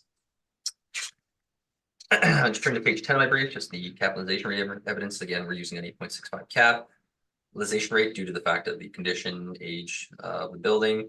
Again, this falls outside the typical 20th, 80th percentile just based on those factors. So again, that's why we applied the higher cap rate. Page 11 is just some municipal assessment excerpt information. And then if we turn to pages 12 through 17, this is just the income expense mailer that was provided and just gives a breakdown of the expenses and the rents in place. And I believe that covers my presentation, and I'm open for questions. Thank you. Thank you very much, Mr. Hurling. Mr. Rack, do you have any questions for the assessor? Yeah, just a couple. So on page 1, I've asked you about this before. The actual year built is 1910. The effective year is 1910. That would indicate that there's been no major renovations done on this property, correct? For all my knowledge and looking into it, I haven't seen any major permits taken out now. And on page 8, you have a vacancy allowance of 25%. That would be the highest that the city allows in their the parameters from the computer model. Typically, that's the highest we would apply for probably chronic vacancy. Yes. So. Okay, those are all my questions. Thank you, Mr. Rack. Ms. Duncan, do you have any questions? So just on that point, there is a chronic vacancy record on this one. Yeah, this particular one, I believe actually in the mailer they've indicated for at least the 1 year. They're saying indicating 51% vacancy for this particular year. Apologize, I didn't. I'm pretty sure. Yeah, going forward, like I said, we look on these a case by case basis. Again, yeah, if there's multiple years of vacancy, we would adjust. So in this case, yes, I believe we had put the 25% vacancy on for that reasoning. So. Okay, and then just again, this is one that you wouldn't have inspected. I didn't inspect. No, unfortunately, Mr. Rack inspected properties. I didn't get a chance to inspect with him, but I would going forward. That's something I would like to do just to have some things on record. But I physically haven't been in the building as of yet. No, so. Thank you. No other questions. Thank you, Ms. Duncan. Mr. D'Angelo, do you have any questions for the assessor? No, pretty much my question has been answered. Thank you. Thank you so much. This is just a very minor point. Mr. Hurling, I noticed that this one has a cap of 8.65. Your other property at McDermott has a cap of 8.6. Is that just a rounding thing or is it actually a 0.05 difference? Yeah, like, I mean, I think, like some of the other ones, for example, just, let me just check here. Yeah, so like one is, I think this one's what, 1910, 15-foot wall heights. 1.1. So yeah, those are pretty similar. I think the last one was 3,700. This one's 3,700. I mean, you know, yeah, I guess there's just a variation in the cap, I guess, just based on, you know, some characteristics, age. I mean, I know they're very similar, but I mean, at the end of the day, they're not the exact same building. So you're right. I mean, it's a 0.5% of the cap rate, but like I said, it isn't driven by the model, but again, you know, there's just some variation, I guess, on that. So based on Yeah, similar, I just wondered. Yeah, I know for sure. Yeah, Generate a different cap rate. yeah, I know it's exactly right. Like I said, I know they're very similar buildings, but I guess they're not exactly the same, right? But Okay. Okay, I don't have any additional questions either. So, Mr. Rack, you can proceed with Okay, your presentation. okay, I'd like to go back to the pictures of 288, 290, 296. Thank you. Let's just pull them up. Okay, So if you look on page 2, that's the 6th floor on 290. And the page 3 is the floors.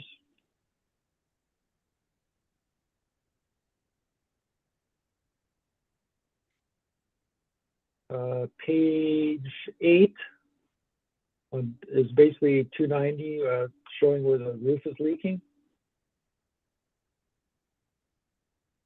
Around that pipe where they pulled it back.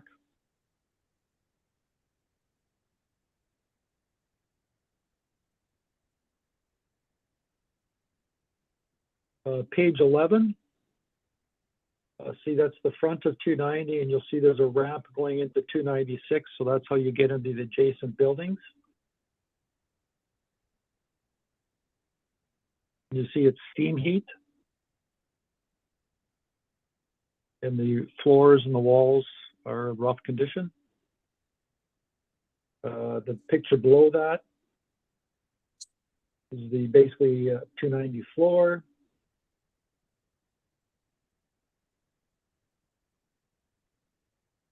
And if you go to page 14, you'll see that everybody has these big fans to cool them down, cool the space down, the windows don't open. And you can see that picture how bad the condition of the rads are. They're all rusted.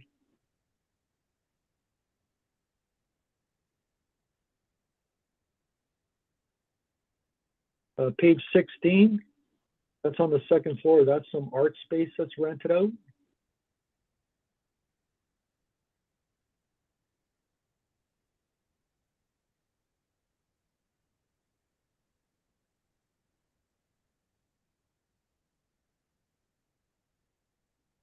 And then on page 18, that's the typical type of entrance going into the adjacent buildings.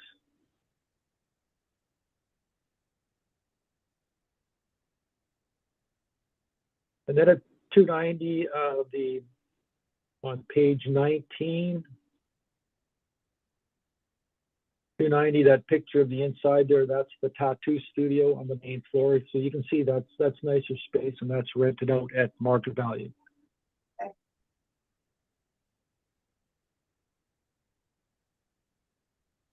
And so that's it for the pictures. I'll go to my brief.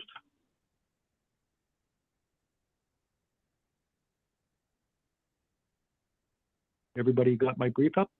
yeah, you bet, go ahead. Okay, so you can see the first pictures of the building with the tattoo parlor on the main floor. And you can see that page 2, that this building has gone up 47%. The rents haven't changed, but it's gone up 47%, which I think is too high for a building. It should actually probably be maintained as far as the current value. That's a heavy increase for an old building like this. So on page 3, basically again, this 290 has the boiler in it, and there's no air conditioning, and the windows don't open. So again, you've seen the calculation of the expenses at 329.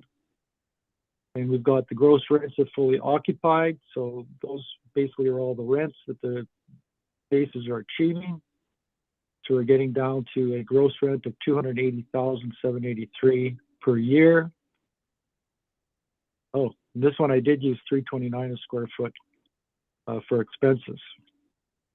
So basically taking the expenses out, adding the taxes, removing the taxes for this particular building, we're getting a potential income of $141,271. And the vacancy rate on this particular property was as high as 51.7571%.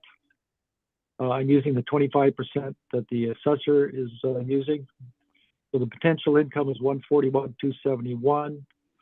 The 3% for closing cost expenses, shortfall of $4, and I'm using the cap rate at 8.65%.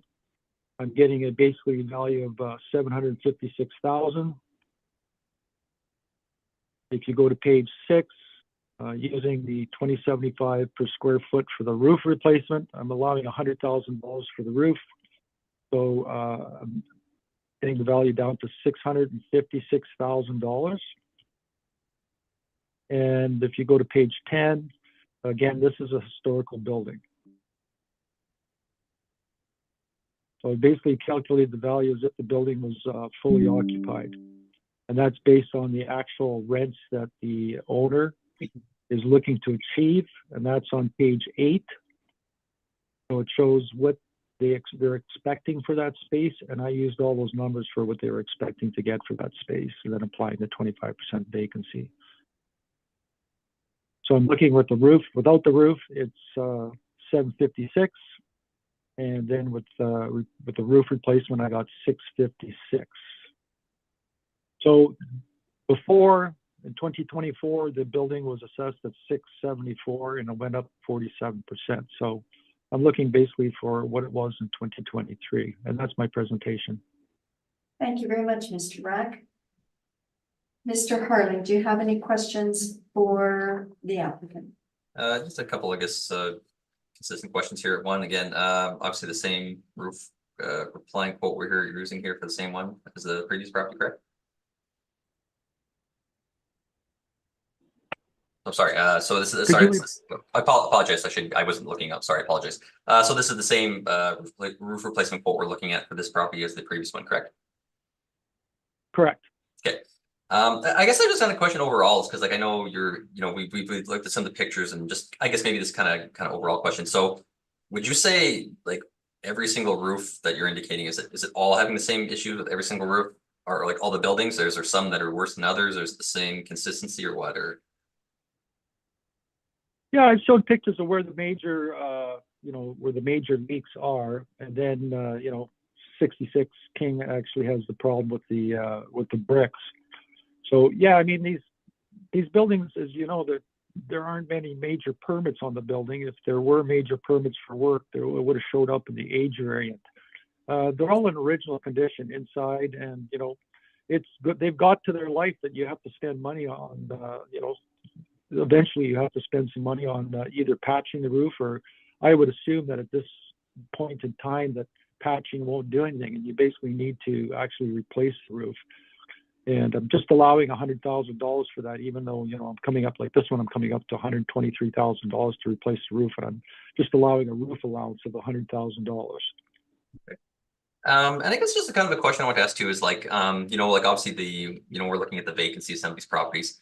So like, I guess this one, obviously we have a much higher vacancy, especially as the first one. Like the second one wasn't that bad. So is like, for example, like the units that are vacant, are they in states that can be rented out, or are they just not be able to rent the spaces out, or like what's the, I guess, main issue, I guess, for the vacancy, I guess, or? Well, in this particular 290, since there's one elevator going up to all 3 floors, you have to go through 290 to go into 288 and 296. So somehow you're walking through that vacant space to get into either building, and both those buildings, you get into them by holes in the wall. I imagine back in the day, these 3 buildings with the holes in the wall was some kind of manufacturing or some kind of a warehouse or something. that all three buildings are utilized, because they are, there's basically only one building, one boiler for all three buildings. So, I mean, the spaces, as you've seen the pictures, they're in terrible condition. So, I mean, when you're looking at the income and expense mailers for these properties, I mean, you can see that basically the owners are losing money on them. Like, they're not making any money on these properties. So they're kind of strapped for what do they do? Like, the building has no air conditioning in it. Windows don't open. Like, how much money do you actually invest in the property? I mean, when you're talking about an HVAC system, and then you'd have to put, vents in all floors. So you're kind of stuck with what you have, unless you want to really, you're going to have to spend millions into the property to kind of really bring it up to date. And I get, at this point in time, the owners just don't have that kind of money. So they're leasing it for whatever they can get. And when the windows don't open, and like if you walk into the building, it's pretty hot up there. You're going to get basically, like I say, most of the spaces in there are rented. What is rented or was rented are from, a lot of its spaces are either art space, or they're actually people who are involved in the film industry, and they're making costumes, or they're, doing things for sets. It's very small little startup businesses that go in there. So that's the problem with that space.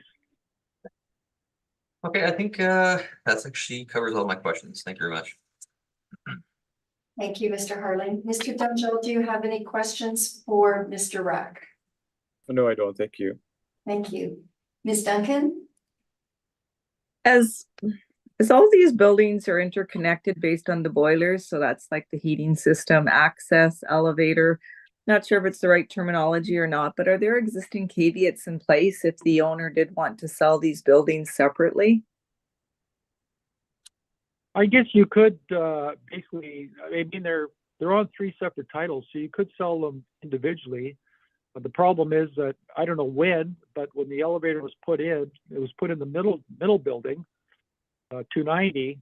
So if you sold each building on either side, you wouldn't need an elevator. That would reduce its value.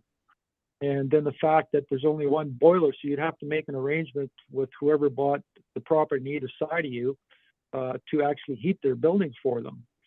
So, I mean, it was sold at one time, previously as 3 buildings, and then it was sold again at 3 buildings. So, yeah, I think you're stuck with the 3 building scenario. Thank you. No other questions. Yeah. Thank you. And I don't have any questions either. So Mr. Rack, you have the rebuttal evidence that you would like to bring in? Yes. Thank you. You could just speak to that, please.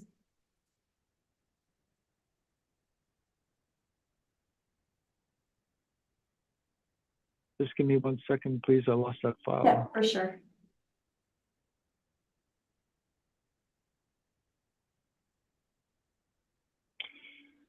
Yeah, so it's the same thing as the other properties. The first 3 comparables are main floor. The subject property's main floor does fall in between, in that vein is almost $10 a square foot. So it is at market.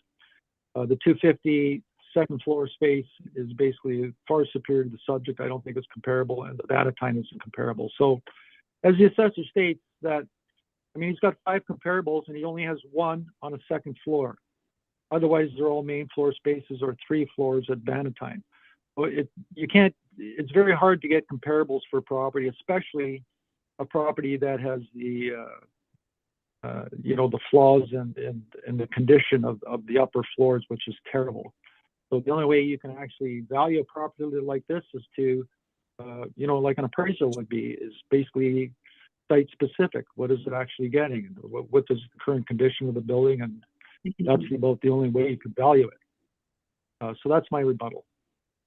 Thank you, Mr. Rack.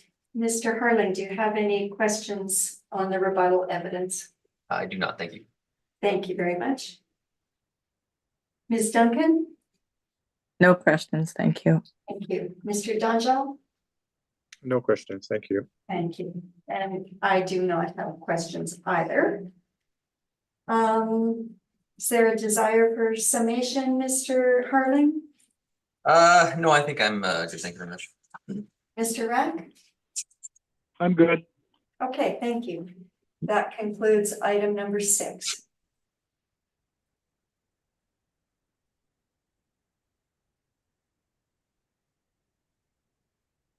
Okay, item number 7 on our agenda is file number 24-608, 296 McDermott Avenue. So, Mr. Harling, when you are ready. Thank you, Madam Chair. Again, the file number is 24608. The roll number is 13060932000.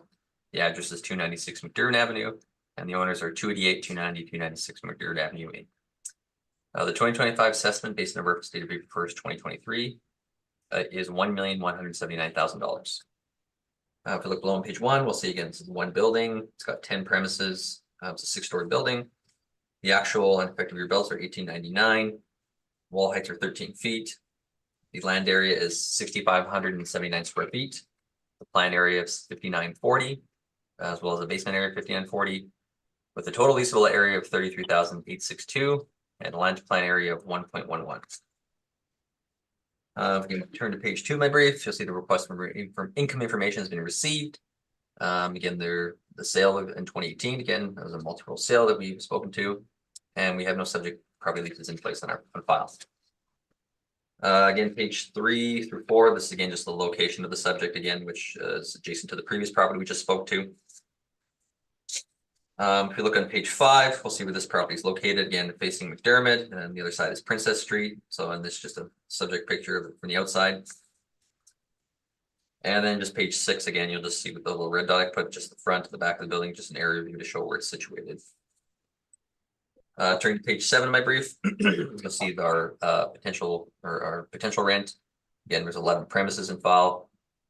Total leasable area of 33,862, and we're using a overall blended rent of $5.49 a square foot, which gives us again the potential rent of $185,947. We're allowing a vacancy loss of 25%, which then gives us an effective gross income of $139,460. Allowing 3% for non-recoverable expenses, as well as shortfall at $4 to cost to cover a vacancy. So this gives us an overall net operating income of $101,414.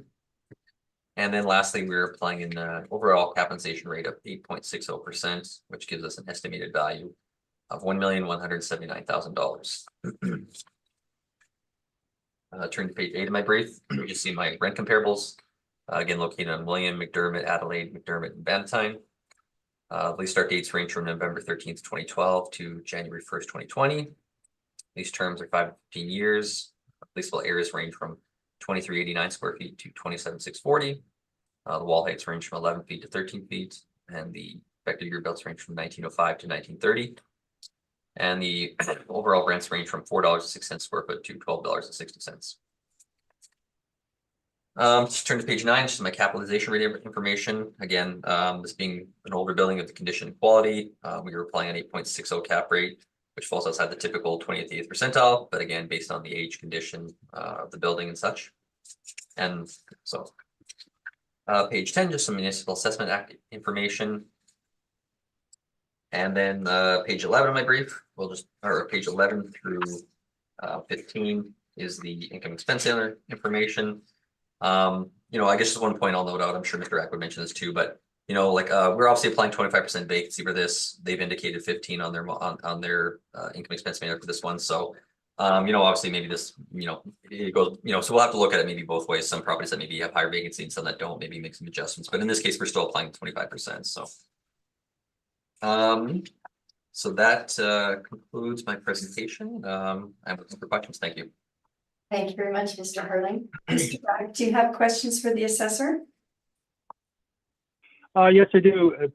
Same as the last properties. Page 1, the year built and the effective year is 1899. So you would agree that there was no major renovations done to this property? Yeah, and on trips on file, I haven't seen any recent permits for any major renovations, no. Okay, that's it. That's my question. Thank you, Mr. Rack. Ms. Duncan? No questions, thank you. Thank you. Mr. Dunjo? No question, thank you. Thank you, and I have no questions either. So, Mr. Rack, when you're ready with your presentation, please. Okay, we'll start with the pictures of 288, 290, 296. Thank you. Okay, Okay.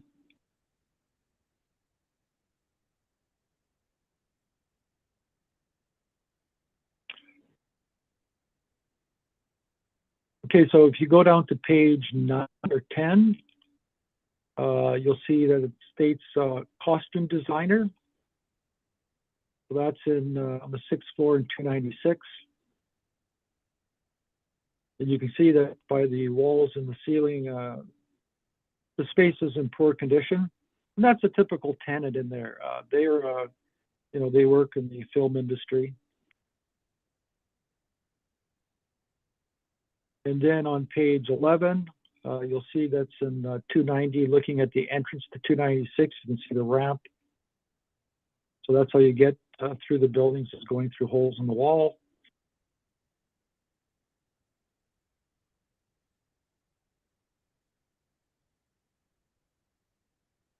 And I think that's the last picture for 296. All the spaces in all three buildings are typically the same. Okay, I'll go to my brief. Oh, the last picture of page 22 that's basically the picture of 296. And you'll see in the left there, there's well, it's hard to make out, but there's a sign in the window says space for rent. You can open up my brief.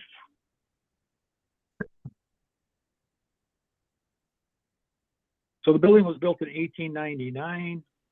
Go to page 2. You'll see that basically the property went up 38%, which I think is too high. I mean, it should probably be $857,000. The rents are the same. There's been no increase in rents. So it was a 38% increase over 2 years. This building basically shares the elevator and the boiler with 290. There's no air conditioning in upper floors. If you go to page 3, those are all the rents that the owner's looking for on all those spaces, the vacant space and the actual occupied space. So basically, you're looking at $266,470, and that's gross rent. I've gone through the expenses. The expenses are $329 using the city's parameter. The vacancy is actually at 15.33%.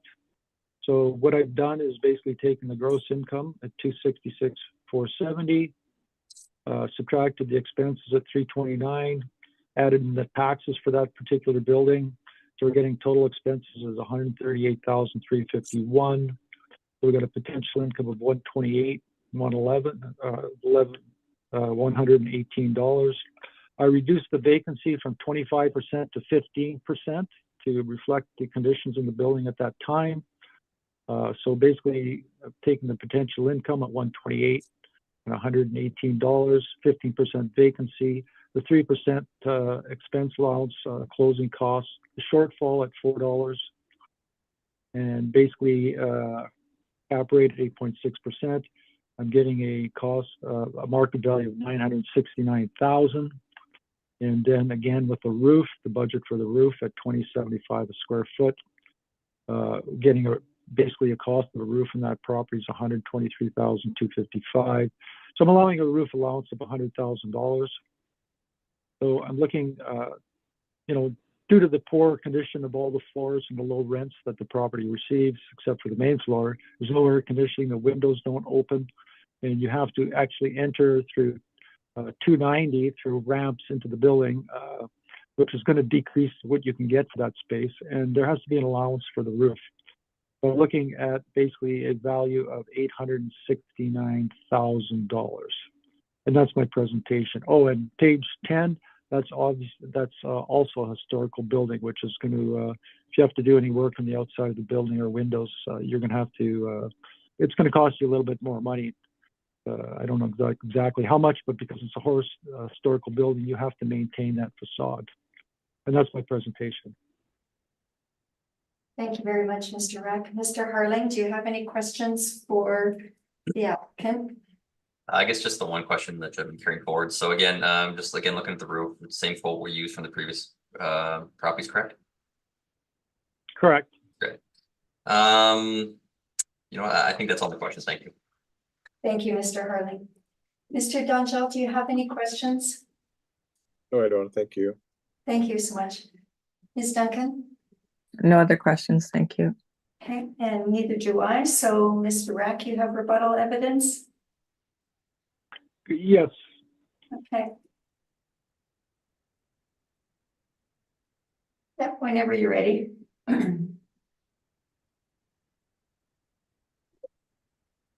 Just give me a sec.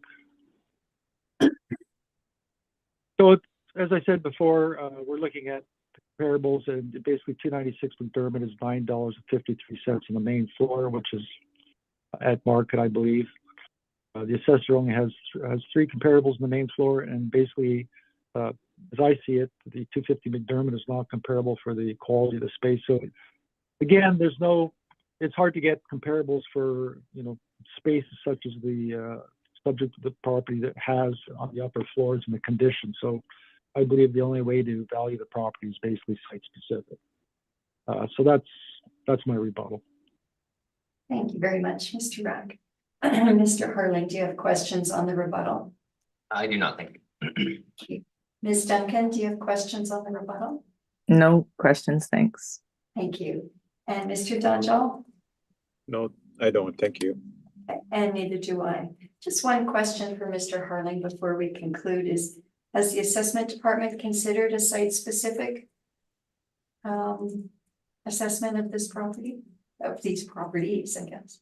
I mean, we don't really do site specific, but what we can do is, in the event, like I said, I unfortunately haven't had a chance to inspect the property just due to the time constraints, but something I would like to do going forward, so have something on file. I mean, we can make adjustments, going forward to maybe reflect some of the issues and conditions. Like I said, we're doing a mass appraisal, right? So we look at properties on a whole. So, we know there's going to be issues with certain properties, right? We know not every property is in perfect condition. So yeah, we would, we'll take times where we'll look at particular properties if there's issues, and we make adjustments accordingly based on those things. So yeah, so I guess that would be, how we would look at it in a sense. Yeah. Okay. Okay, then I think that concludes today's hearing. Pardon me. I would, sorry for interrupting. I'd like to basically do a summation. Oh, of course, please. Sorry about that. That's all right. No, it's just a comment as far as valuation goes. I mean, the Municipal Act basically states that when it comes to an appeal, you're valuing the property as if it was sold in the open market. I know the assessment department does do mass appraisal, but when it comes to an appeal, you're basically talking about site specific, because you're not relying on what a computer comes up with value. You're relying on what the actual property produces as far as income and expense to come up with value. That's what the act basically states, is what would it sell for in the market, an open market. And the only way to determine that is to do a site specific valuation. And that's all. I'm finished. Thank you. Thank you. Mr. Harlan? Yeah, I guess that's my only comment is like, I don't agree with Mr. Rack saying that's just like we just use a computer model. We look at market data to derive our assessments. So it's not we're just punching in random numbers. So we do rely on market data when it comes to rents, cap rates, all those factors. So that's just something I'd like to point out. So that's all. Thank you. Thank you, Mr. Harling. Okay, so now we have heard all the items scheduled. I'd like to thank Mr. Harling and Mr. Rack for their presentations today. And this hearing is now adjourned. Thank you very much. Thank you. Thank you. Bye-bye. Bye now.